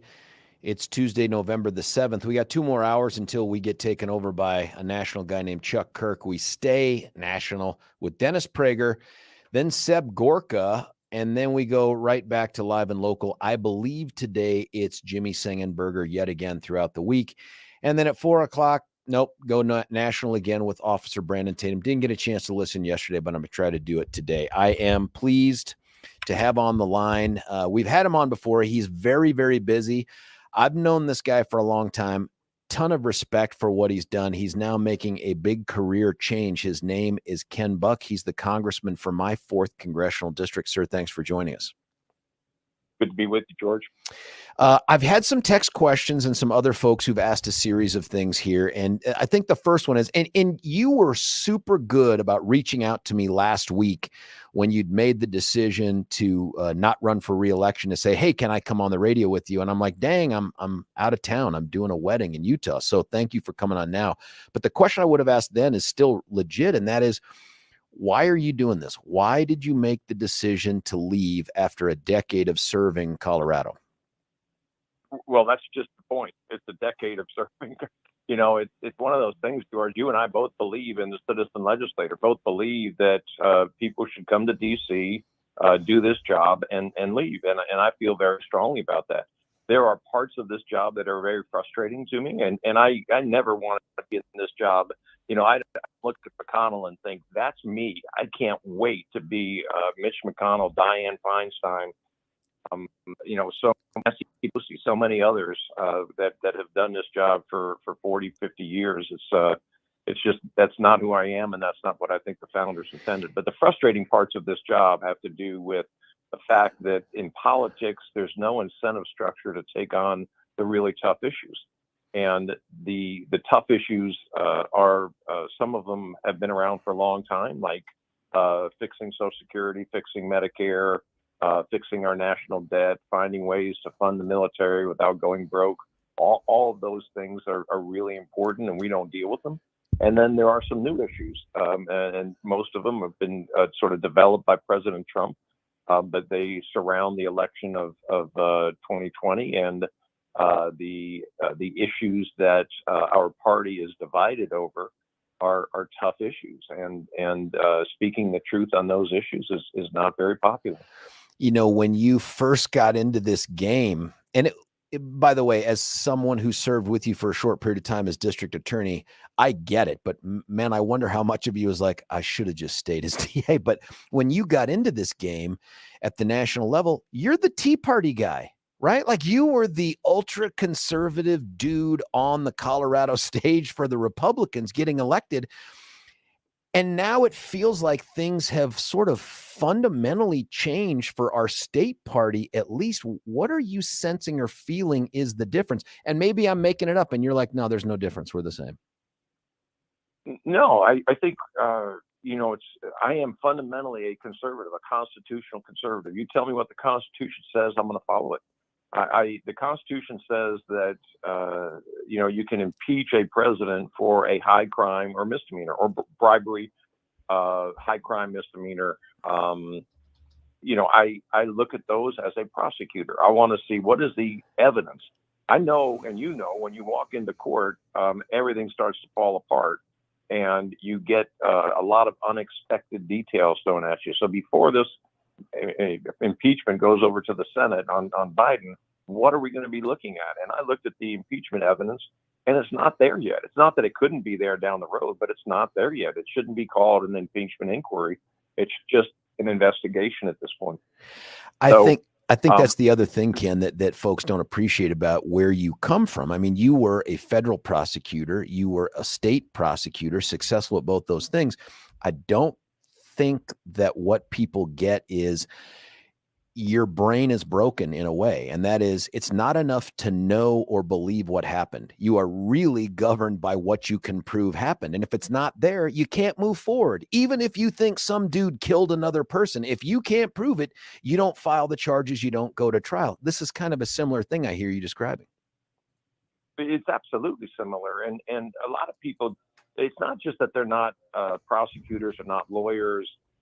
they have this feeling, and the feeling is all they need to vote for an impeachment of a president.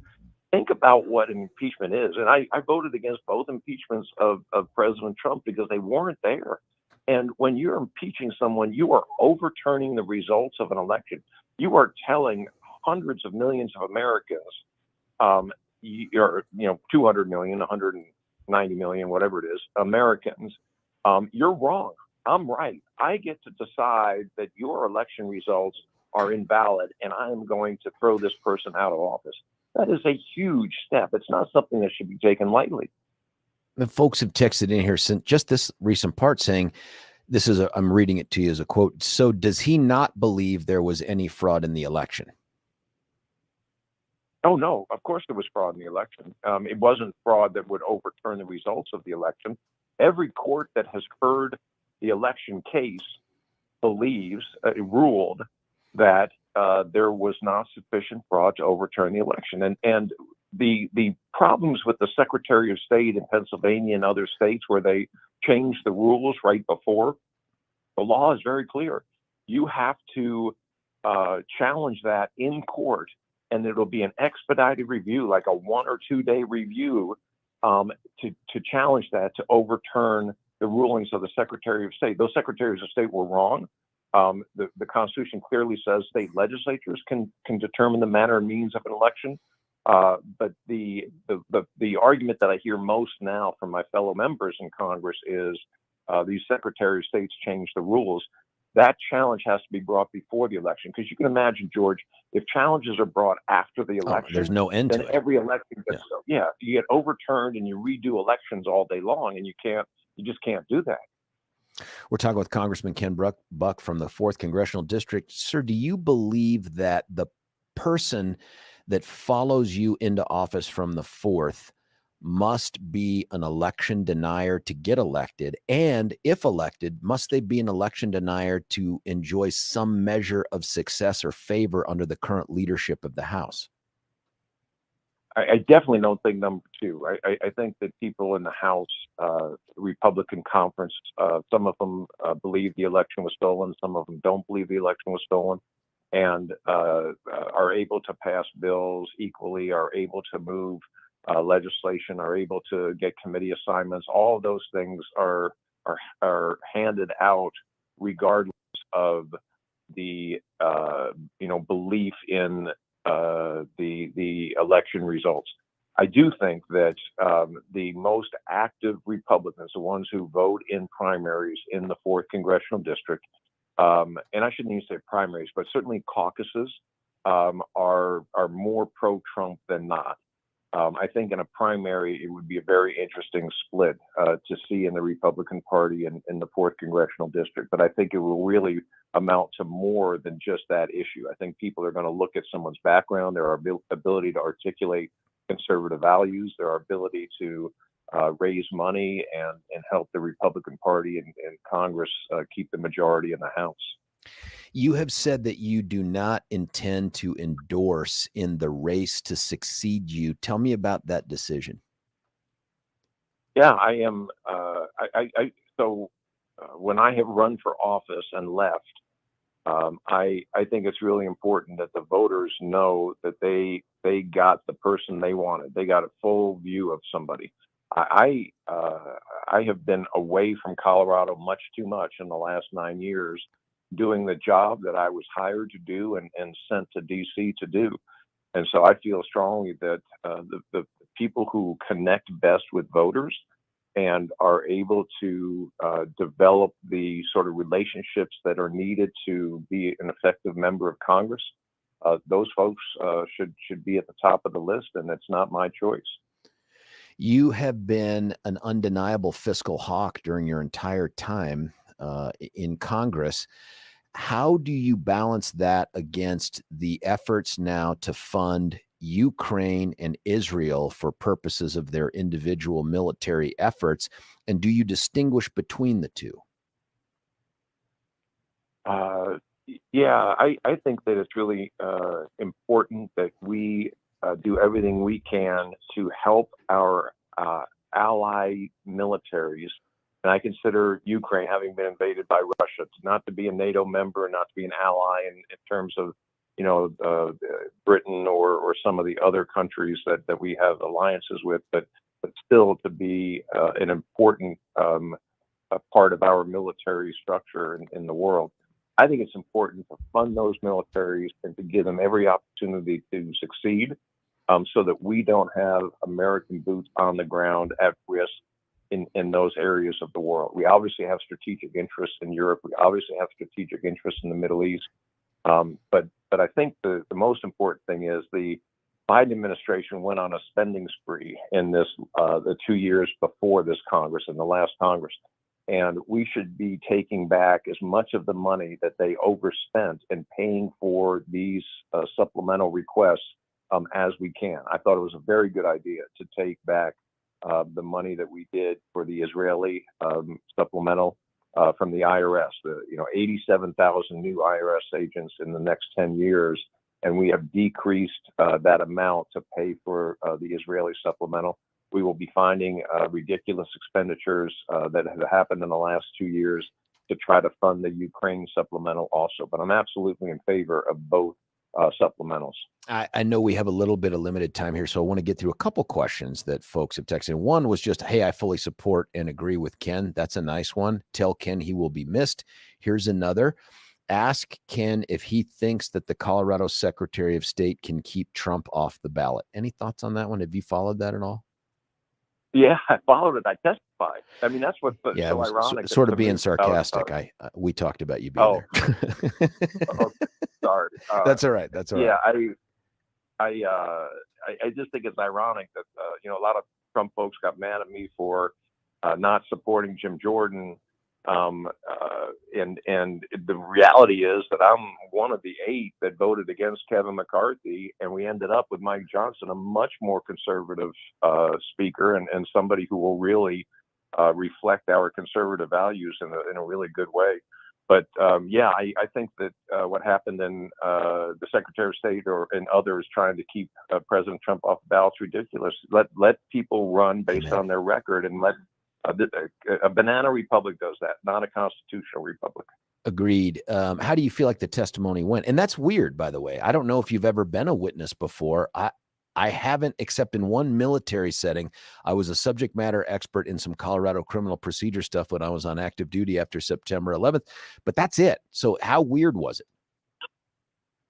It was different. The judge was very kind. I don't know how she's going to rule, but they did everything they could to accommodate my schedule. I had to go vote in the middle of my testimony, and wow.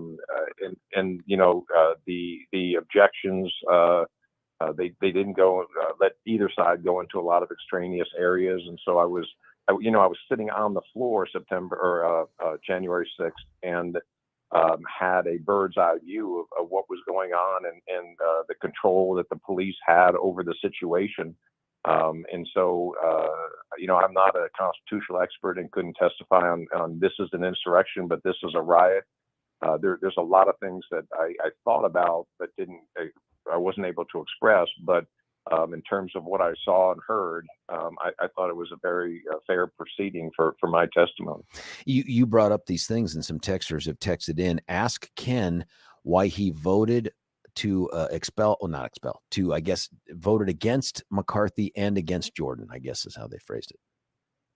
Yeah, so I voted against McCarthy because he promised a number of different groups in the Republican conference that he would only have a certain amount of spending. And when we got to the point where we had the bill that was a continuing resolution for funding the government, he went with the highest number, and he broke a promise to the Freedom Caucus that I thought was a really important promise in terms of fiscal responsibility. So the motion to vacate Kevin was strictly on that fiscal issue. Jim Jordan's been a friend of mine for a long time. I just didn't think he was the best person for speaker. He is a bomb thrower. He is very popular and a really essential part of what we do. But bomb throwers aren't necessarily the best people to have in a position where you've got to find ways to work with a Democrat president, a Democrat Senate, and others. And I think Jim also had some involvement in January 6th, that when you look at our chances of getting reelected in this next election in November 2024, trying to keep the majority in the House, very difficult if the narrative is all about election denialism versus what happened in the 2020 election. So I thought it was better to have Mike, who played a less significant role in January 6th. Somebody texted in too, and now I can't find the damn text, but it was, why did you vote for the guy who's currently speaker if he was an election denier? And I can't find the text, otherwise I'd read it to you word for word. So Mike Johnson filed a brief in court, an amicus brief, as part of the case that the state of Texas brought to challenge the election results. I signed on to that brief. It is absolutely appropriate to go to court and challenge the results of an election, but then you live with the result from the court. And the result from the Supreme Court was not to overturn the election. I agreed actually with that because the motions were all filed after the election. And so I felt that Mike proceeded in the appropriate way, and a lot of others were inappropriate. I'm not going to say illegal, but inappropriate in how they dealt with the election results. Another question from a texter: have you had a makeup CrossFit session with MTG? No comment. That's so damn disappointing. Another question. This one I've had several of here just since you've been on, and that is, what is Ken going to do next? A couple people are like, is it true? Is he going to CNN? What's the word? Well, I tell you, the word is I haven't had any conversations with CNN or any other news organization, but I am not leaving my passion for the debate, the marketplace of ideas behind. I absolutely want to stay involved and make sure that I promote our conservative arguments in the most effective way that I can. If that involves doing some TV, if it involves writing some op-eds, if it involves consulting with candidates and others, I'll absolutely do that. I want to spend more time in Colorado, and I want to spend more time with my family. Did you say afternoon Stephen Tubb show? Because that's got a vacancy. I don't know if you heard that. I did not say that. Yeah. Oh, what? It's probably the way the phone is coming in for this right here. Can anything else you would want people to know? As I know we'll talk to you before you leave office and we'll get the swan song thing, but the things that are going on right now in Congress, now that you've made the decision not to run, is the pressure any different? Does it feel like once you announce that, everyone else in Congress looks at you as dead man walking? Or do you know what I mean? Like, is there some sort of less expectation from you or for you by your peers out there? Or is it just business as usual? You know, it's interesting, George. More people have come up to me in the last, week, 10 days, and talked to me about issues that they've had. And the reason is because they know I'm not competing with them anymore. If someone has a really good idea for legislation, they don't want anybody to hear about it until they have the legislation drafted and they've dropped the bill and they own that issue. They know I'm not competing anymore for, the best bill and how to move something forward. And so I get people that ask me advice because I've been there for a while. And I know that, here's somebody who has a lot of credibility on that issue with the Democrats. Go team up with them and you can try to move this issue. And so it's actually been more of a statesman position now than it was before, because I am not in the same position that I was before, and so it's a nice it's nice, and I don't feel like dead man walking. When you have a 4-vote majority, you don't take anybody for granted. Somebody texted in here for Ken. You said you'd see us at a high school football game. What high school games will you go to? Well, I hope a lot. I have grandkids who are getting older, and so I hope that they are playing high school football. And I will.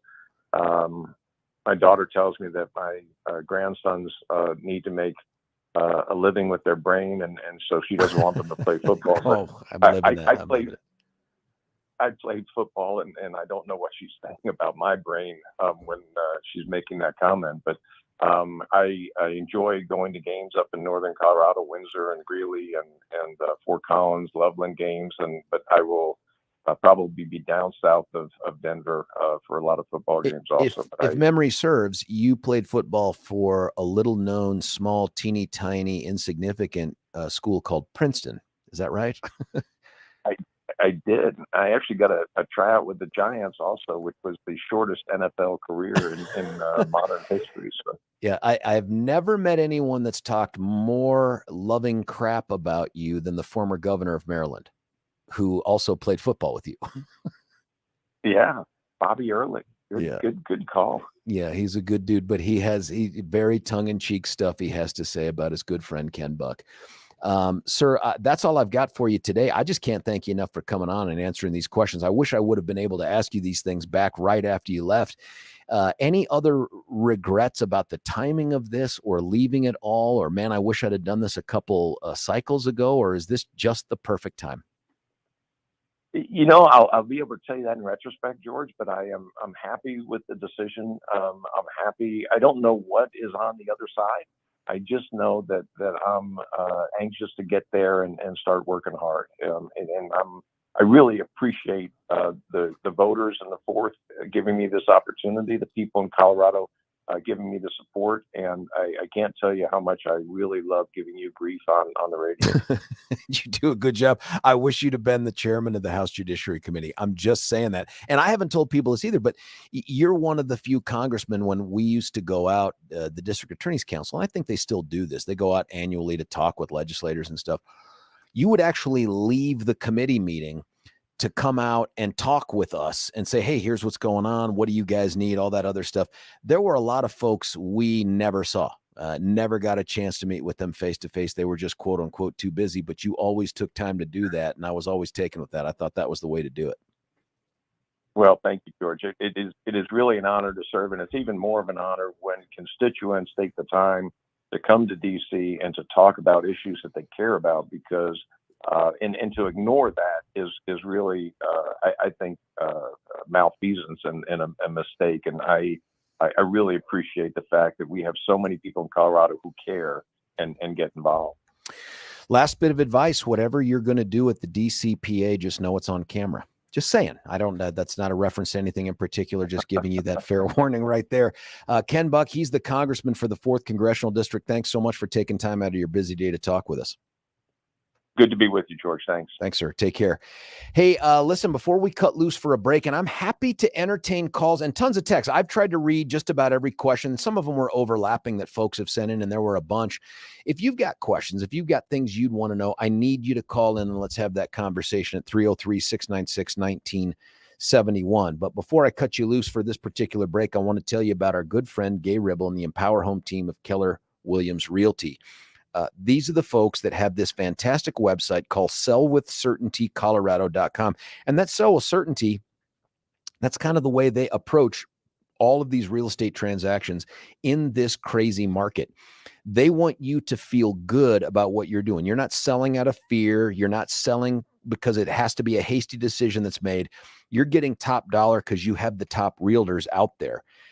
Gay Ribble will guarantee to sell your home at 100% of your asking price, or she'll pay you the difference in cash. I just read that off of this sheet. That's not ad lib. Those are the words.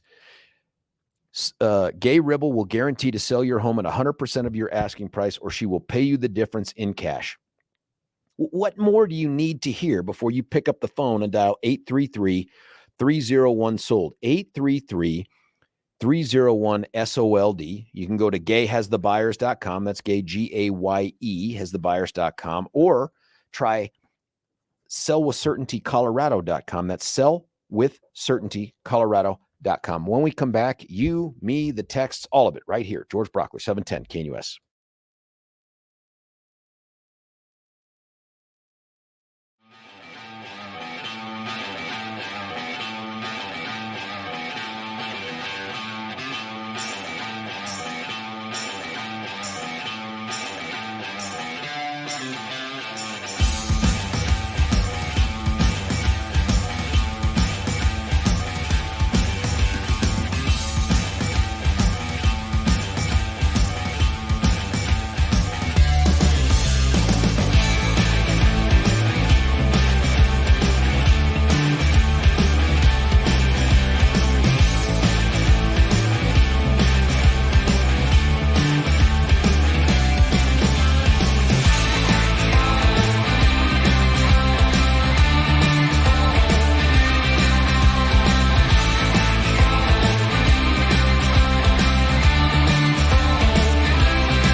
Everybody wants us to be able to get to just a small town girl, but it never gets there, Billy. It always peters out before we get to that wonderful opening from Journey. Man, I remember jamming to that in high school, driving around, windows down, looking for trouble in Lakewood. My thanks to Ken Buck. He is the congressman for the 4th Congressional District, former DA from Weld County, former assistant U.S. attorney. I think he was the head of major crimes. Don't know what the next chapter is. I'll be candid. I do not believe him when he says he doesn't know what he's going to do next. He may not have had something inked, but I think he has a pretty good idea of what he's going to do next. It's just until it becomes real, it's kind of hard to want to talk about it and maybe spook it off. And who knows, whoever he's working for might say, don't say anything until you get there. Guy's got until the end of the year to figure it all out, or at least announce it. Anyway, speaking of awesome things and awesome people, how about Mitch Floria with The Art of Granite? There's a guy that is willing to keep you in your house if that's the direction you want to go, but make it even more beautiful. Now, I've been looking a lot at the basement and about what to do with it. And there's a section of that basement that I would love to turn into a little sit around, watch sports, maybe have the kids over, a couple fellas over, grab a couple beers, and have a nice little wet bar area there. Now, I haven't won the lottery yet, so I can't do the whole basement. So I got to do a piece of it. When I get to the counter, there's only one person I'm going to call, and that's Mitch Floria with The Art of Granite. This is a guy who's got DNA of an American citizen coursing through his veins since before he was an American citizen. And he is now, of course, but he started in communist controlled Romania under Ceausescu and came out here. I love that story. I love the idea of a guy who comes from very, very troubling background and comes to America and just makes the most out of the freedom that he has. This guy keeps and gets new clients and customers just based off of the quality of work that he has. He is a handshake, eye-to-eye kind of guy. And so I'm telling you, go out to his showroom for The Art of Granite out at about 6th Avenue and Colfax-ish. And I'm telling you, be prepared to sign the bill right there, because this guy is going to close the deal with you. You'll see all the selection they have, the man-made, the God-made stuff, the quartz, the granite, the marble. And it says The Art of Granite. It's so much more than that. Listen, I could talk about Mitch all day long. In fact, we're supposed to get him in the studio again, Billy. I'm pretty sure we were going to have him in, and then something came up scheduling wise for him, but we're going to get him in. 303-386-5919, 303-386-5919. You can also check them out at theartofgranite.com. That's theartofgranite.com. Texts that have come in here. And I've asked all the questions I can think of in the various forums that are texted in. Here's one from our buddy Joan. I harvested my first ballot last night. I'm not even sure what that is. And then someone else texts in, when you don't know what you're going to do next, that's called going tubs. That's brilliant. You know, why couldn't they show up and do, you know what? Maybe that's what Stefan does. He runs for Congress and Ken comes on here and does the afternoon drive time show from 4 to 7. That could be something. I'm not sure what scares me more. I think it's probably Stefan in Congress. Can you imagine the trouble that guy can get into? I'd love to see him in certain committee hearings. Here's another one. Buck for drive time is awesome, and he would compete against a bomb thrower on Devil Radio. I've stopped listening as they don't get why J6 was so wrong. The high school football games thing, I did not realize his grandkids were getting up there into the school age years. I remember his boy going to West Point. And that's the other thing, too, I think people lose sight of. When he talks about the commitment of funds towards Ukraine and Israel to try to keep us from putting boots on the ground, dude's talking from a very personal standpoint, too, and that is his boy was Army guy. In fact, I can't remember if he went to Ranger School or not, but he was one of those elite dudes at West Point, and I can't remember where he ended up there. Another texter, Johnson is still a denier. He doesn't accept the results. Yeah, I understand. I think that's the question I wanted to ask to see where he'd go with that. And I appreciate that he wanted to limit it to just the court case thing. But I agree, Johnson, wicked conservative, no doubt about it. And he is still an election denier. That's a tough one. That's why I also asked, do you think you need to be an election denier to make it in the swamp under the current leadership? And he was unequivocal. He said, absolutely not. Doesn't think so for the party. I also appreciated his description of the party. This is a guy who doesn't need it anymore. He was the former chair of the state party, by the way.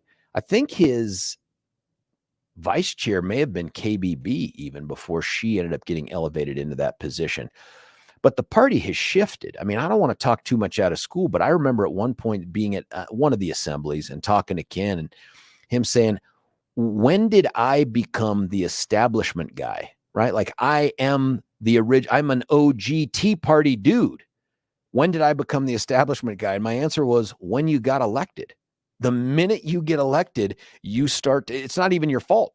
You start to become an establishment guy because you are getting elected into the establishment. Very few people can navigate those waters successfully. And I think you'd have to define what success means in order to thrive in that environment. I am interested to see who else is going to throw their hat in the ring here. We know that our Deb Flora formerly from 3 to 4, she's in. I've had people reach out to me. I don't want to say their names until they're official, but I've had people, former legislators and others current legislators reach out to me.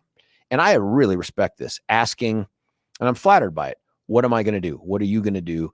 And then I imagine they're contemplating what they're going to do as well.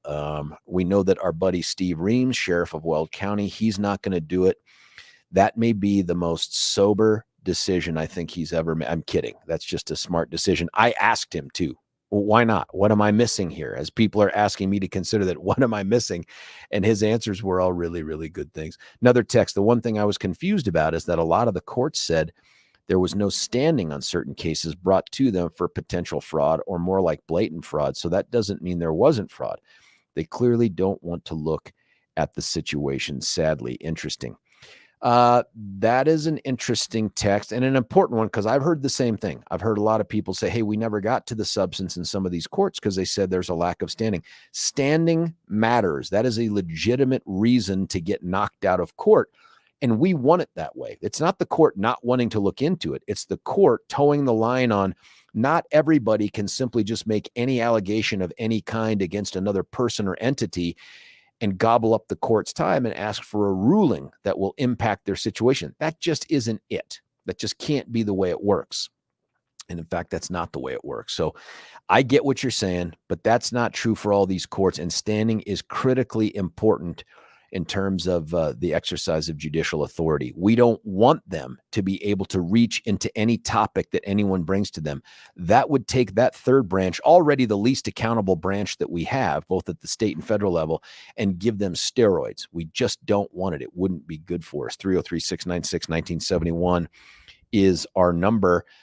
There are some folks out there at a place called QC Kinetics doing God's work and eliminating pain for folks that need it the most.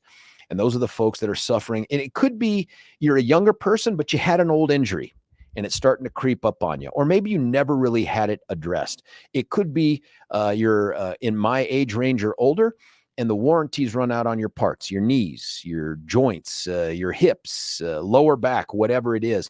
The options that you're given by the docs, they're not very good. It's either suck it up, take a bunch of pills, go under the knife for a long period of rehab and downtime, or now you have a fourth choice. And this one may actually turn out to be the best one. It's our friends at QC Kinetics because they do regenerative medicine. This is stuff that wasn't really available to you 30, 40, 50 years ago, but it is now. And these folks do it all over the country at the highest possible level. Now, I wouldn't go into this thing just off of my word. Believe me, I think you should trust me, but trust me enough to just call them and have the conversation with their local medical professionals. 303-900-8986, 303-900-8986. You can also check them out at qckinetics.com. The letter Q, the letter C, kinetics.com. You know what? When you talk to them, tell them you heard about them from George. That'll help them know too where it is you got the motivation to want to do this thing. And then after you go through the treatment, call us back and let us know, off air, on air, I don't care, just how much the pain has been relieved in those specific troublesome areas.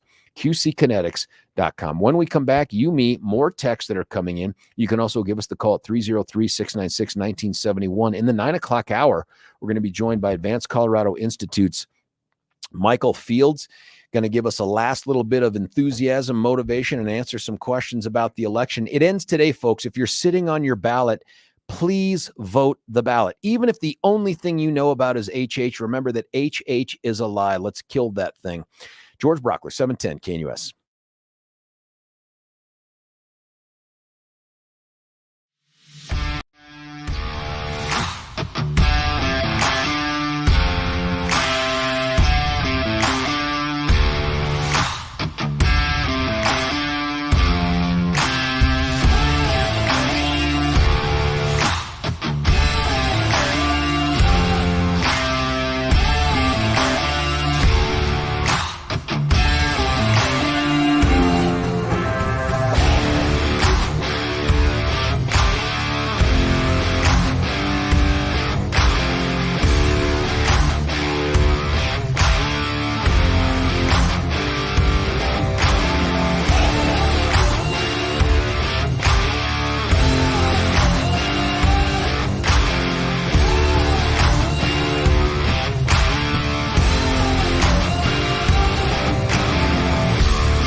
George Brauchler back with you here, 710 KNUS. Going to play a little bit audio for you here and tease you for the segment after we get Michael Fields on in the 9 o'clock hour. But before I do that, I got to tell you about my dentists, Doctors Richter and Snyder. They be the bomb. I don't think I've ever felt more at ease or comfortable in a dentist chair. And that's a big deal because I'm not sure I'm a big fan of people poking and prodding around my mouth. But when they do it, it seems like I'm just so distracted, whether it's these ridiculous, I'm telling you, ridiculous videos and pictures of pets, which you're like, that's so dumb. And then all of a sudden you find yourself internally being like, look at that dog is wearing a hat or something like that. Whether it's that or the great easy conversation with their dental hygienist. For me, it's been Shiloh. I've been lucky the 3 times I've been out there. My recommendation is no matter what your issue, you start and stop with Twin Aspen Dental. Take a knee from your current dentist, unless you're into that big box store or assembly line feel where the dentists change out every 1 to 2 years. Maybe that's your bag, and that's okay. If you're looking for something better than that, a better relationship with a better outcome, call 303-841-7466. That's 303-841-7466, or you can try twinaspendentalcenter.com. That's twinaspendentalcenter.com. There's a big time presidential race that's a brewing. I don't know if you've seen pictures or not.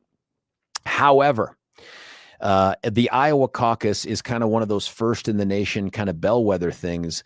Ron DeSantis, Nikki Haley, Tim Scott, all spending inordinate amounts of times there. Trump has stopped in from here and there. He's crushing everybody everywhere. But Iowa, it's not as big a lead for Donald Trump as it is in other places. So this could be Waterloo for one of these candidates, DeSantis, Trump, who knows? But yesterday, something really interesting took place, and that is the very, very popular governor out there. Her name is Reynolds, Kim Reynolds, who had said previously, I am not going to endorse a candidate for president of the United States. She changed her mind. Tonight, Governor Kim Reynolds explaining why she's breaking with the Iowa tradition of staying neutral and endorsing Ron DeSantis. I just felt like I couldn't sit on the sidelines any longer. We have too much at stake. I truly believe that he is the right person to get this country back on track. For those who criticize you and say, why are you endorsing a guy who's been slipping in the polls? Trump is 30 points ahead. What do you say to those critics? I don't base my decision on polls. I take a look at who I believe is the right person for the right job. I believe that Ron is the right person for the right job, and I believe he's going to win. Do you believe Trump can't win? Yeah, I believe he can't win, and I believe Ron can. That was well enunciated. Did you hear that? I believe he can't. She wanted to make sure that there was no doubt. I believe he can't win. That is huge. What do you think about that? Let's have that conversation after we speak with our buddy Michael Fields from Advance Colorado Insitute for that last minute stuff. I wonder if he's doing some ballot chasing. I wonder if he knows what the turnout looks like and what the feeling is out there. And I'd love to get any last minute polling information that he is aware of that's floating around out there. And then we're going to get right into it. Is this going to be the state that turns it around for Ron DeSantis based on the endorsement of Kim Reynolds, which, by the way, what's the payoff for that? And I don't mean like graft. I mean, vice president. Stick around. George Brauchler, 710 KNUS. Say goodbye to clutter and hello to convenience when you experience organization transformation in your home. Roll them out shelves. Your clutter transformation experts create affordable Colorado crafted organized storage solutions. These custom options will maximize and organize your kitchen and bath storage as Roll them out shelves carefully designs and builds roll out drawers to fit your space perfectly. To clear the clutter, contact owners Joyce and Brent at Roll them out Shelves to schedule your free in-home estimate today.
George Brauchler back with you here. Final hour of the George Show right here on 710 KNUS. It is election day. No, not the big one for president or Congress, but the big one for a whole bunch of other things that are going to show up in your schools and in your pocketbooks to help us have that conversation is the way too young. He's reproduced way too often. Michael Fields from Advance Colorado Insitute. Sir, thanks for joining us. It's good to be back on. When do you turn 32? I'm past that already. What? 33. We just had our fifth kid, so congratulations. you add up the man. years, and I'm getting up there. Listen, if you need a book on how not to procreate, I've got a couple of those things. There's techniques out there. I'm pretty sure you have 4 kids too. I have 4, but we haven't gone to fit. When you cross over into 5, my friend, you are in dangerous territory. Dangerous territory. Listen, today's a big day. What are you doing on this day?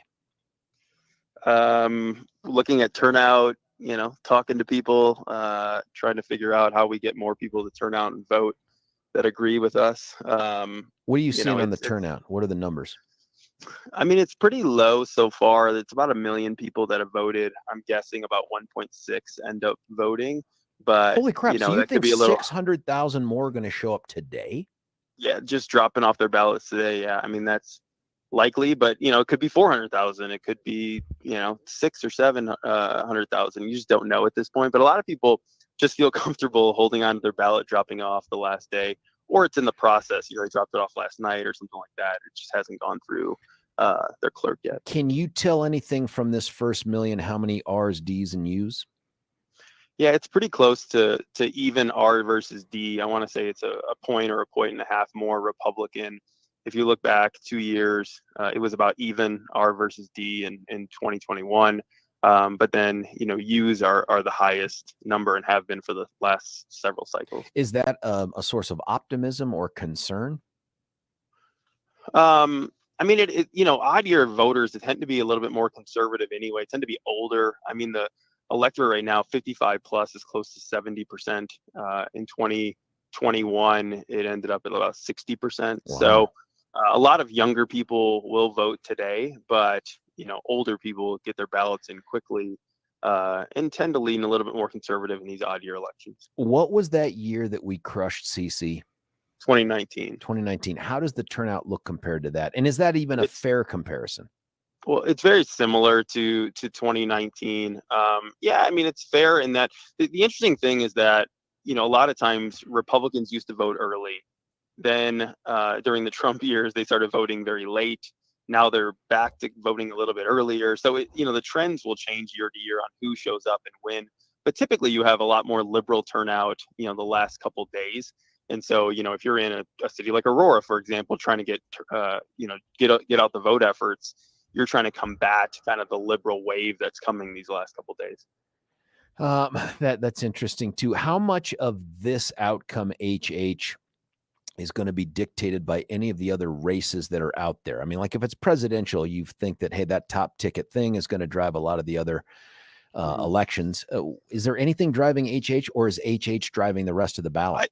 I would say if anything's driving, it's HH this year. If you remember back, 2011, 2013 especially, there was a tax increase on the ballot, and conservatives kind of swept in school board races, largely because people were turning out to vote against this tax increase. So I don't know if HH has that kind of enthusiasm. The language is so good for the governor and legislature. But on the other hand, there's a lot of it's a lot. Yeah. But there's a lot of enthusiasm on our side on it, right? You and I did a lot on the CC one in 2019, and there was a lot of enthusiasm. But this is a different level, just on social media, being out there. But you don't know, is that 2,000 or 5,000 people and 1.6 million vote?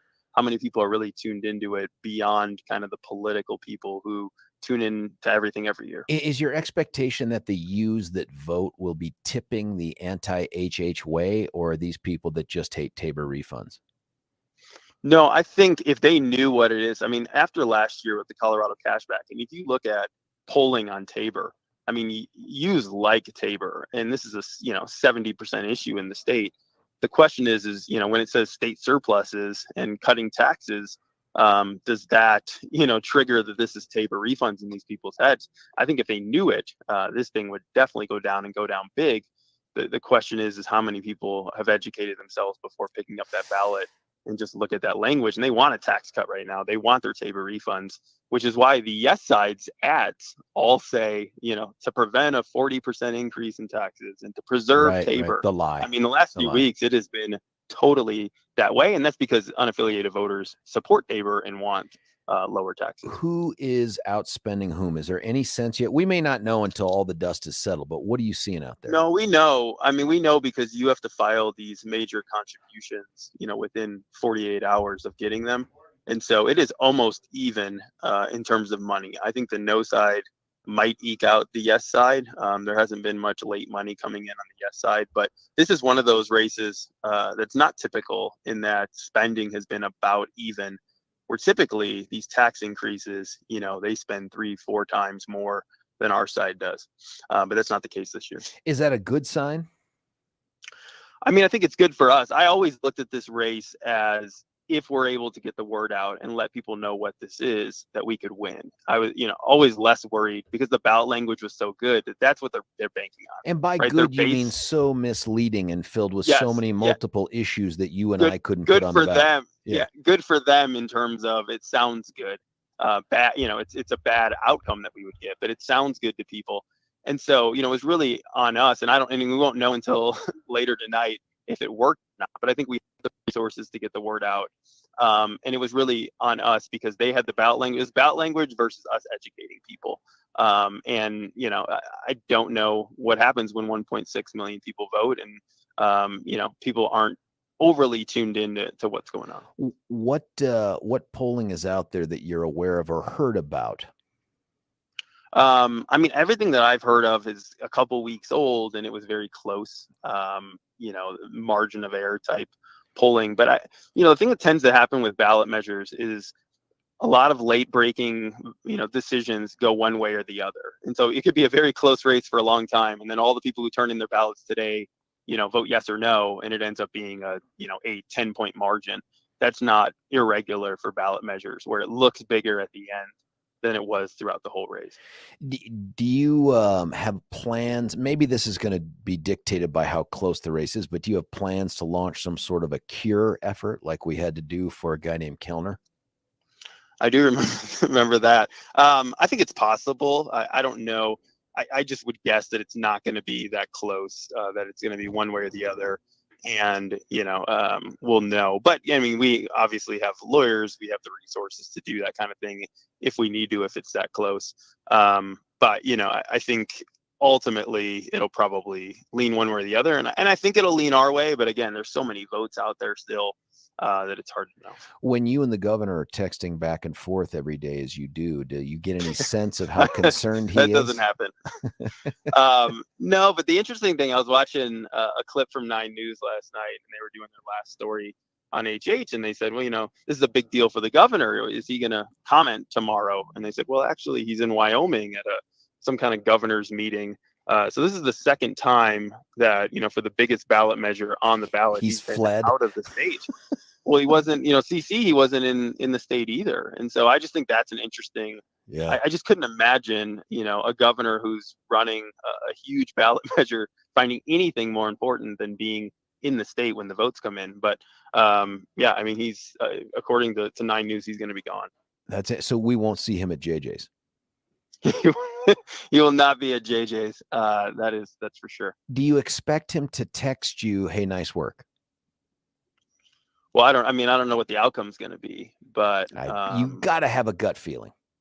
I think, I'm pretty cynical when it comes to this stuff. You have me time. Other than your baby making, you are a very cynical person. That's true.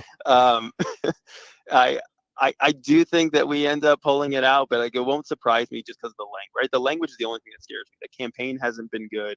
The enthusiasm's on our side. I think we have, everything that we can going for us at this point, except that ballot language, but that could do it. So I don't know what ends up happening. But ultimately, the property tax issue is not going to be fixed, even if this passes, if it doesn't pass. And that's really, what starts the next day is, we have a ballot measure for next year. We're, going to push for a special session this year to stop this property tax increase if it goes down. So it's kind of the work just begins right after this. There's a guy out there who is Sinestro to your Green Lantern. His name is Scott Wasserman of the Bell Policy Government Can't Center. Be Big Enough Center. And I'm trying to read the tea leaves in his social media posts, and he's gone to a little profanity in a couple of them. And it makes me think maybe he's feeling the pressure. Maybe he knows something. Maybe there's a bit of desperation, because that guy is flailing around on fire at the idea that we're not going to be able to take Tabor refunds back to the government. Yeah, I mean, it's very interesting. Just the campaign got very defensive, the Yes campaign, very quickly.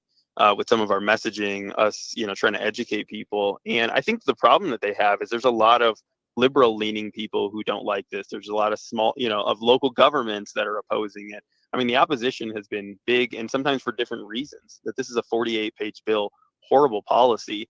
But I think they're, kind of feeling it from their side, even that they could be losing a lot of liberals and progressives because this is such a bad bill.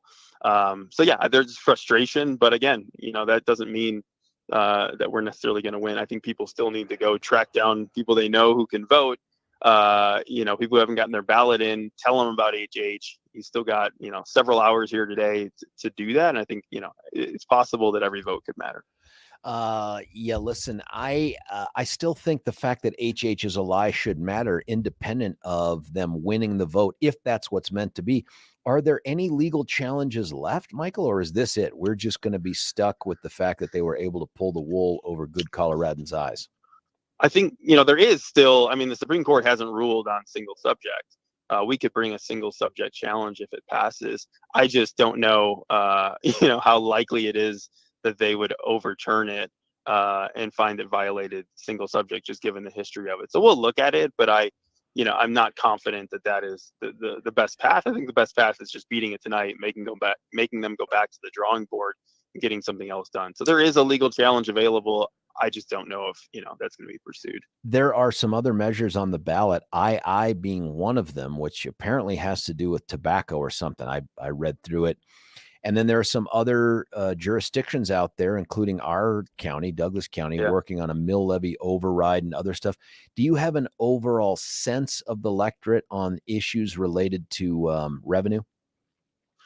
I think that it's likely, especially if HH loses or, goes down by a significant margin in Dougco, that people are not in the mood to be paying more taxes at this point. In Dougco, I think that is one that's going to be largely tied to HH. Like 5A and 5B will do better than HH in Douglas County, but not, not 30 points better or something. And so, that's another one where a lot of it could be dictated from the top of the ballot. I do think that conservatives will do well in school boards across the state. Just looking at turnout, looking at the mood. Yes, I do. It might not be, as good as 2021, but conservatives captured a lot 2 years ago. And I think they'll, at least hold and expand their margins across the state. I'm pretty confident, looking at who's turning out, the mood of the electorate, that will do well in school board races, and probably in Aurora too. We're talking with Michael Fields. He's the president of Advance Colorado Insitute. Some will wonder, why do you hate teachers? I love teachers. I'm a former teacher. I know you are. I really, push as hard as I can to get more teacher pay. And I will, regardless of what happens in this election, regardless of what district we're talking about, we have to get more money in the classrooms. We have to get more money to teachers, with student loans as high as they are, with, housing costs as high as they are, teachers should get paid more. What we don't need to do is raise taxes in order to do it. So where's the money come from? Disagreement. You saw the governor's budget that just came out. That basically said we're going to see a 10% at least increase in education funding next year. If the whole district is getting 10% more, then you would think that they would give every employee 10% more too. But I think a lot of times, teacher pay is held hostage to tax increases. And I would love a district to say, you know what, if the mill levy passes in Douglas County, we're going to give you a 19% or 18% increase. Yeah. If it doesn't, we're going to give you a 9% increase. That's what should be happening right now. Not saying this is the only way teachers get paid more is passing this. So that's not just the Dougco thing either. It's a across the board thing that needs to happen. Is it true that the governor's budget is largely irrelevant? Like he's just going to propose this and the JBC is going to do whatever the hell it wants anyway? I actually think it's not irrelevant because it's the starting point. The JBC is going to look at it. But I actually think when it comes to education funding, and especially because the Republicans are so adamant about fully funding education, Barbara Kirkmeyer's on JBC talks about it all the time, is I think that education funding could be higher than the governor's budget. Like, I think if it's going to move in a direction, it's going to be more money to education, not less. So I think, they've all committed to fully funding education, to buying down the budget stabilization factor. That means you're at 9, 10, 11%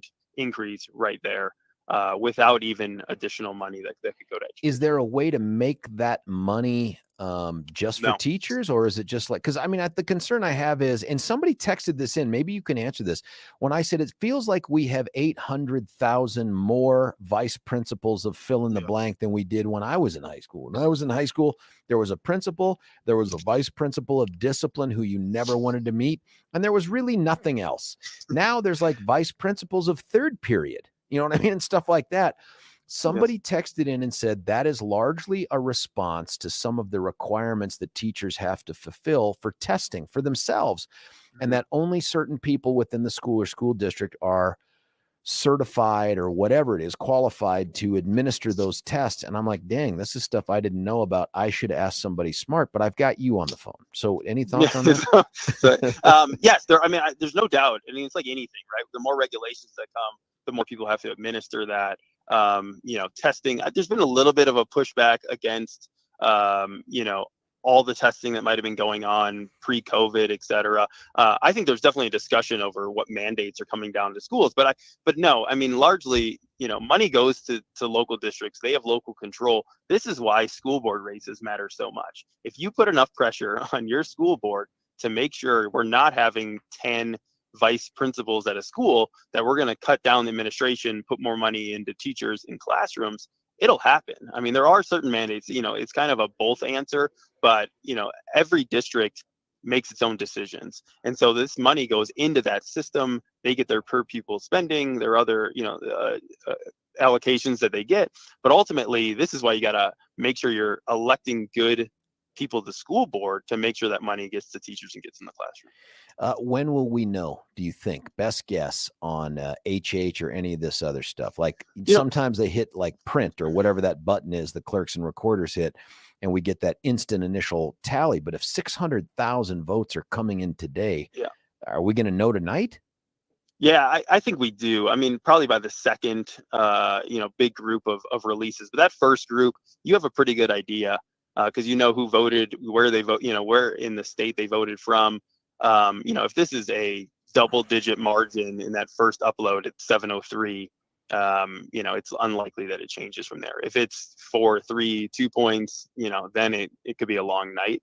But I think we know tonight on most stuff. Alexa has texted in, how much extra pay does Michael get for having to work with you? Is there anything, not any enough bonus at all? Maybe I can buy you a beer if you'll drink a beer, or maybe it's chocolate milk. I don't know what you're down with these days with all the kids. We can figure that out at JJ's if you stop by later. Oh, I'm stopping by. It'll probably be after 7. We'll be at JJ's in Aurora tonight for the watch party for HH, and also the Aurora candidates will be there too, which is a big race for the state too. Huge. I'm going to be sitting in my car in the parking lot until I know that it's a winner, and then I'm coming in. Otherwise, it's just you'll see my taillights. Yeah, you'll see my taillights. I'll text you. Sorry, I couldn't make it. Something came up. That's probably how it's going to go.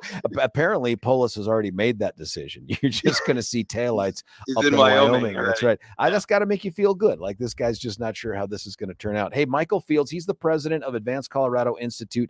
Any last words for folks out there on this big, big day?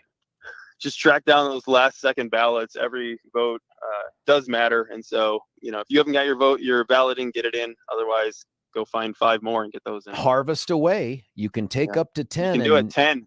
Nobody will know if you go more than 10. That's the Secretary of State's office has said it is an unenforceable law. You could take them at their word, but still try to find at least 9 other ballots in addition to your own legally voted ballots and put those in the box. Michael, thanks so much for your time. I'll see you tonight, man. Thanks, sir. See ya. Yes, yeah. Hey, that was Michael Fields. What did you hear out there? What are your thoughts? Is HH going to win? What are you looking for? What's the race that's going to tell you how we're shaping up for 2024? If HH passes, let's say it passes by a good number, 3, 4, 5 points. I don't know, man. It gives me even more heebie-jeebies about what's coming for us in 2024. But if we can beat this back, I wonder if this is a little bit of canary in the coal mine for the Dems on some of the issues coming up. I don't know. I still don't think any Republican, including Trump, wins Colorado for president. But those other races below him matter. Something else that matters, by the way, is the efficiency of your kitchen. There's a couple ways to go about this. One, you can just learn to love getting down on your hands and knees and digging through the dark recesses of a deep cabinet. I've got a bunch of them at my house. Or you can call up Brent and Joyce Tolliver and say, hey, can you come out here and show me what wizardry you can engage in to make my kitchen more usable, my life better, and things more efficient? And they'll come out and they'll show you the roll them out shelves method. These folks can figure out how to do it in any cabinet, not just your kitchen. Could be a bathroom, could be a laundry room, any place where being able to reach stuff you need and reach it easily matters to you. That's when you call Brent and Joyce Tolliver. Listen, you can get caught up in the fact that they have all 5-star reviews, which is almost impossible to imagine, but all 5-star reviews. Or you can just simply pick up the phone and schedule this free in-home estimate today. In fact, if you do that, you will get your first 4 rollouts installed at no charge. That's an $80 value. And you do the math on the taxes, that means you've got to earn more than $100 to get $80 to spend. That's a big value for you. You'll see firsthand what wonders these experts can do to create and customize space in your kitchen, bathroom, laundry room, garage. I'm going to ask them about that when they come over too, or any room. Call them at 303-475-9601. I'll say it again, 303-475-9601, or you can check them out online at rollemoutshelves.com. M in roll them out is EM, rollemoutshelves.com. When you get a hold of them, make sure you tell them, I heard that crazy George guy on the radio talking about you. I thought I'd give it a shot. That's rollemoutshelves.com. When we come back, say goodbye to we're also going to, you know what? Maybe I'll play it right here. I've just got a few seconds of this. I do want to shift gears a little bit and talk about this statement by Governor Kim Reynolds from Iowa. Do you believe Trump can't win? Yeah, I believe he can't win, and I believe Ron can. That is Kim Reynolds endorsing Ron DeSantis for Iowa. Critical state for any momentum. And I mean, we'll talk about it when we come back. I've got thoughts on this one way or the other. I'd love to get yours too. 303-696-1971. George Brauchler on The George Show, 710 KNUS. Say goodbye to clutter and hello to convenience when you experience organization transformation in your home. Roll them out shelves. Your clutter transformation experts create affordable Colorado crafted organized storage solutions. These custom options will maximize and organize your kitchen and bath storage as Roll them out shelves carefully designs and builds roll out drawers to fit your space perfectly to clear the clutter. Contact owners Joyce and Brent at Roll them out shelves to schedule your free in-home estimate today.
Bringing on the heartbreak right here with Def Leppard on 710 KNUS. George Brauchler with you. My thanks to Michael Fields, the president of Advance Colorado Insitute, for the updates on HH. If you haven't voted, you're running out of time, folks. We're talking less than 12 hours. Got to get it into the box or wherever you're dropping it off, not the mail, by 7 p.m. If it's after 7 p.m., it doesn't exist. You can just set fire to it in a very safe way. Listen, I led with this coming into the break, and I want to take this phone call first, but I led with the idea here that the governor of the state of Iowa, who normally historically does not get involved in the presidential primary prior to the Iowa caucuses, has weighed in on behalf of a guy named Ron DeSantis. We'll play that clip again, but I always love to honor the callers at 303-696-1971. Jim, you're on 710. Jim, what do you think? I just moved Greeley and tried to get a hold of the Republican Party online, found the phone number, and left 3 different messages for them to call me back with a list of their recommended candidates in the local elections. Wow. And never got a call back. That's crazy. Have you tried the website, like the Weld County Republican website? I have a sight impairment and I can't use the computer. When you use the computer, to the extent you can, you know that, and you probably know this, I'm not telling you anything you haven't tried, but they have that accessibility feature that will read you the screen. Do you have that? I do, but it's very awkward if you're doing a search. Are there specific races you're looking at? Well, I just moved back to Greeley. I lived here in the 60s, and I wanted to see who the school boards, because they're not identified by party on the ballot. Yep. Of course. Let me do it. I'm going to tell you right now. I'm just because of the situation in which you find yourself, I'm going to read to you what the Weld County GOP website says in terms of endorsements. Okay. It says Proposition HH. That's a big no. Proposition II, also a no. Do you want to know about the city of Greeley candidates or just the school board? I did find them out, just through people that I knew. But I mean, I think that they should have somebody returning calls. So you already know for the school district thing that they're saying Stacy Castile and Ashley Tilley. Yes, I dropped my ballot off on Friday. So. Okay, well, listen, I think that's a fair thing to bring up to Weld County, especially after this election, that, man, they've got to figure out a way to make it a little bit easier for folks who have accessibility issues to get that information. And I can't explain the phone number part. Most of these jobs are volunteer, so I don't know if they're out and about scaring up votes, trying to chase ballots, but that's what I got. Any questions I can help answer for you? No, as I say, I found out, but I just thought it was, we need to have a way to get a hold of the party for a lot of questions. I think that's true. And I think to the extent that you're in a position to get that return call, and I'm looking at the phone number here, I hope they call you. Even if it's not timely, I hope they call you, you share that information with them, and they make that correction. Jim, thank you for this, man. Thank you. Yeah, thank you. 303-696-1971. Jim's line is open. We're going to get back to Iowa here. The Iowa caucus is, and I think Billy was looking this up because I was too stupid to find it on my own. Billy, when is that Iowa caucus? Billy just yelled into the microphone. Hang on, he's now got his ears on. I think, let's see, they do the early caucus in January, right around the 15th. Okay. And then voting happens in June, like first week in June. Yeah. Oh, that's so interesting. Yeah. The caucus thing is a real deal. Yeah, so here's where we're at. There's a guy named Donald Trump. He used to be the president, might in fact be the president again. He is out polling people on average by about 45 points. That's a lot. That's a lot in some of these states. But in Iowa, it's closer than that, much closer than that. And the question is, can a candidacy in that number 2 spot, not the Trump spot, the number 2 spot, can it either live or die based off of the outcome of the Iowa caucuses? Here's my sense of that. It could be a real momentum builder for Nikki Haley if she were to take second place there. One, she has spent less time in Iowa than Ron DeSantis. Ron DeSantis has, in essence, moved the Florida governor's mansion to Iowa for purposes of continuing to run. And that is because for Ron DeSantis, Iowa is kind of make or break. It's make or break because the next big one that comes up, and I know New Hampshire's out there, and Nikki Haley has taken over second place from Chris Christie in New Hampshire. That's legit. That's a problem for Ron. But South Carolina's coming up. You know, Ron ain't going to outdo Nikki Haley, maybe not even outdo Tim Scott, don't know, in South Carolina. He's got to make it, he's got to make the case that he can be the potentially successful alternate to Donald Trump. So this is my thought, man. If he takes third, or God forbid, less for him, if he takes third or worse in Iowa, I don't know what the path forward for Ron DeSantis is. And I've been ready for Ron for the last year plus, but I just don't know what the path forward is. Trump's lead is too significant, and he doesn't, especially for how much time and resources he put in there, he wouldn't pose, in my opinion, a viable alternative. Nikki Haley, if she took second, that's the kind of momentum builder heading into New Hampshire and South Carolina that she needs to maybe be that last best option. I don't know if Tim Scott survives a worse than third place showing in South Carolina. I just don't know how they move forward. So this is a big deal. So enter Iowa. You've got these people fighting other than Donald Trump, who just seems to be running away with most of these things. And historically, the governor doesn't weigh in, but this is what happened yesterday with an incredibly popular Republican governor named Kim Reynolds. Tonight, Governor Kim Reynolds explaining why she's breaking with the Iowa tradition of staying neutral and endorsing Ron DeSantis. I just felt like I couldn't sit on the sidelines any longer. We have too much at stake. I truly believe that he is the right person to get this country back on track. For those who criticize you and say, why are you endorsing a guy who's been slipping in the polls? Trump is 30 points ahead. What do you say to those critics? I don't base my decision on polls. I take a look at who I believe is the right person for the right job. I believe that Ron is the right person for the right job, and I believe he's going to win. Do you believe Trump can't win? Yeah, I believe he can't win, and I believe Ron can. Do you agree with Governor Reynolds? And, you know, you can predict this. Trump's response to this was one along the lines of how disloyal by Governor Reynolds. And in fact, that is the single litmus test for either being, I guess, a friend or foe of Donald Trump is, are you perceived by him and him alone as being loyal? You're either loyal or you are a traitor. And in this particular case, it sounds like Governor Reynolds has found her way into the traitor column. Is this going to be a difference maker? Is Ron the alternative to Donald Trump moving forward, or is this much ado about nothing? 303-696-1971. Can I tell you something cool that Billy and I are working on right now? I'm supposed to call Vincent from Step Denver at the end of the show today to talk about finally, because I finally found the dang title and got it squared away, giving up this 2011, maybe it's a 2012 Chevy Traverse that I have.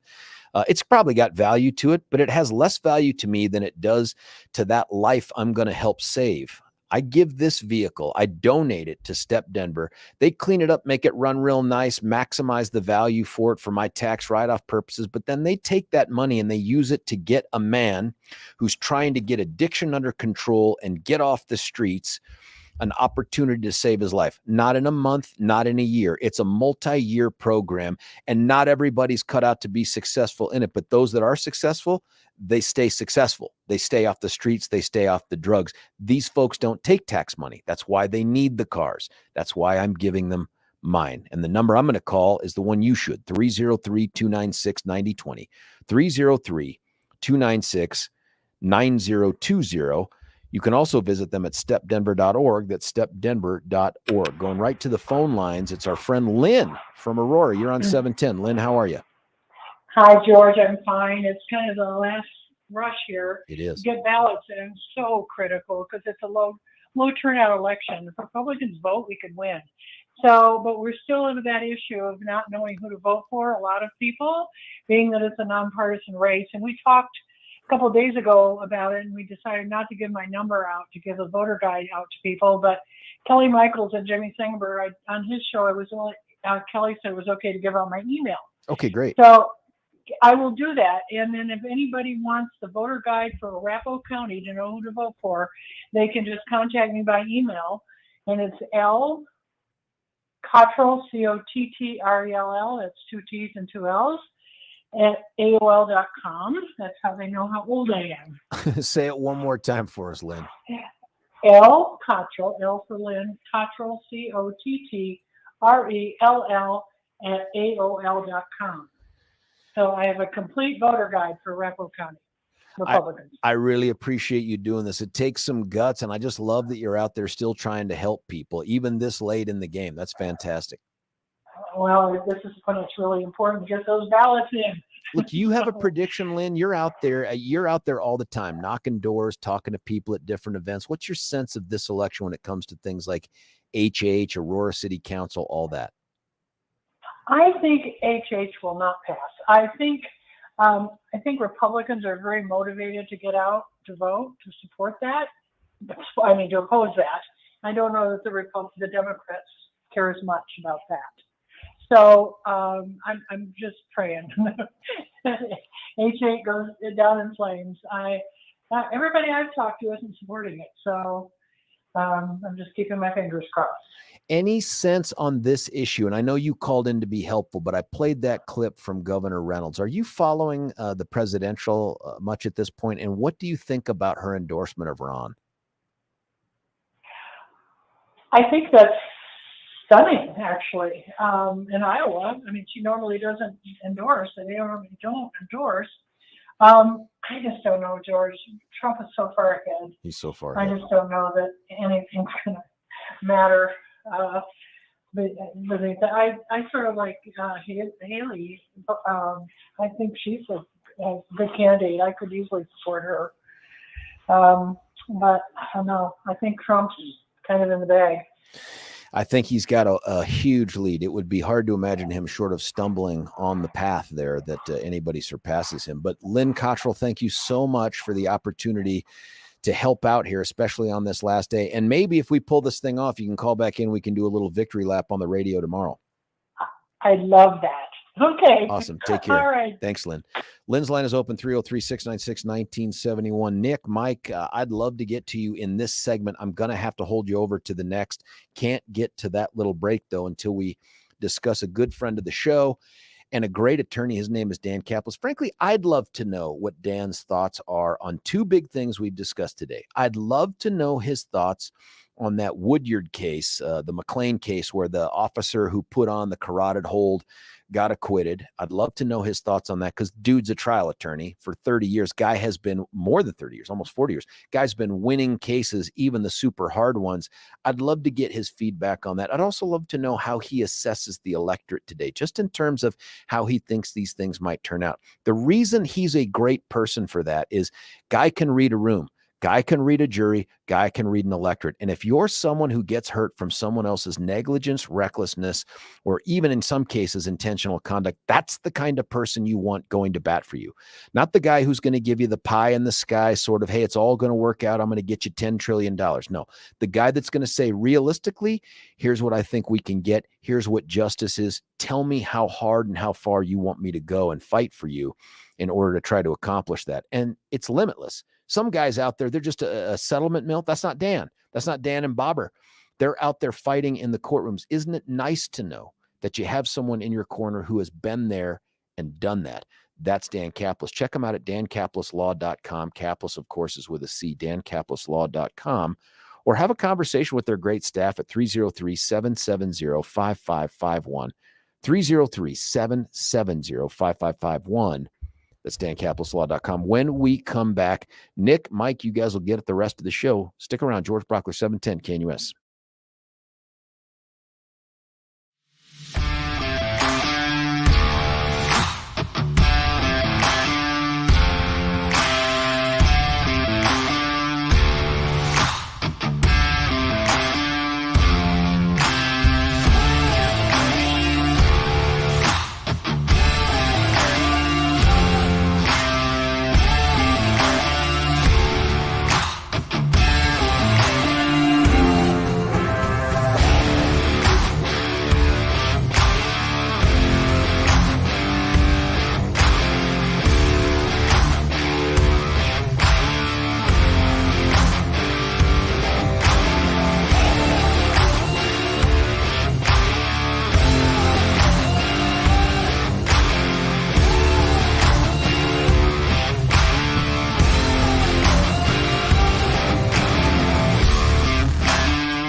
George Brauchler back with you here, 710 KNUS. Today is going to be stressful for many of those watching the polling results, whether it's stress genetics, hormones, aging, damn you, aging, all natural factors that are going to impact whether or not you have hair loss. There's a way to stop it. There's a way to address it. It's our good buddy, Dr. Tanya Pauls, and she's got that revolutionary way to do this through advanced hair restoration. Now, you can go to the website at advancedhair.com, find out all the stuff about it, but honestly, just pick up the phone, call them, see if you qualify. 720-459-HAIR. That's HAIR, not the rabbit. 720-459-HAIR. And if this is the right product for you, and you'll know whether or not you qualify, I think through this phone call is probably all you need to do. You get $250 off the treatment. That's a ton. And you get 250 free hair grafts. The day after you have this procedure done, you can start to see and feel your own natural hair growing. I've seen folks that have gone through this. It's shocking, man, how just natural and easy and quick this process is. If you are a person who wants to address that receding hairline, thinning hair, or just straight up loss of hair, please call Advanced Hair today, 720-459-HAIR, 720-459-HAIR. Let's get right back to the phone lines. Nick, you're on 710 KNUS. Nick, what do you think? First on HH, I am cautiously optimistic it will be turned down, but the problem is that the bulk of the voters in this state live in the Denver metro Boulder area, and it's very liberal. And I'm just hoping that enough Republicans show up to vote against it. So that's my only concern against HH. I happen to live in the 1st District. Diane DeGette has been our representative for the last 20 years. 30,000 She years. wins every election by a margin of 65, 70%. That's how liberal Denver Metro is. So that's my concern, that not enough people have done their homework and really looked into the detail as far as HH is concerned. Generally speaking, my concern is that the Republican Party on the whole still does not understand the magnitude of this Democratic onslaught that's been going on for 20 years, not only in this state, but across the country. They still don't grasp what they're up against. Well, that may be true. I think to some extent, too, we have gotten so distracted with trying to litigate in and out of court the last election that it's kept us from really offering that better alternative and doing what you're talking about, kind of taking on the Dems on the policy turf in a way that will convince. I just think we're too caught up in the rear view mirror. Nick, thanks for the phone call. Mike, I ran out of time. Mike, let's do this tomorrow, man. Give us a call and we'll try to have you on. 303-696-1971 is the number. Write it down, not for now, but for tomorrow. My thanks to Neil Dobro. My thanks to Congressman Ken Buck. My thanks to Michael Fields. All 3 great interviews. If you did not hear them when they took place, Neil is in the 7. Ken Buck is in the 8. Michael Fields in the 9. Those are podcasts worth not just listening to, but share those. We'll be right back at it tomorrow with election results and your reaction to them. It's George Brauchler on The George Show. You've been listening to 710 KNUS.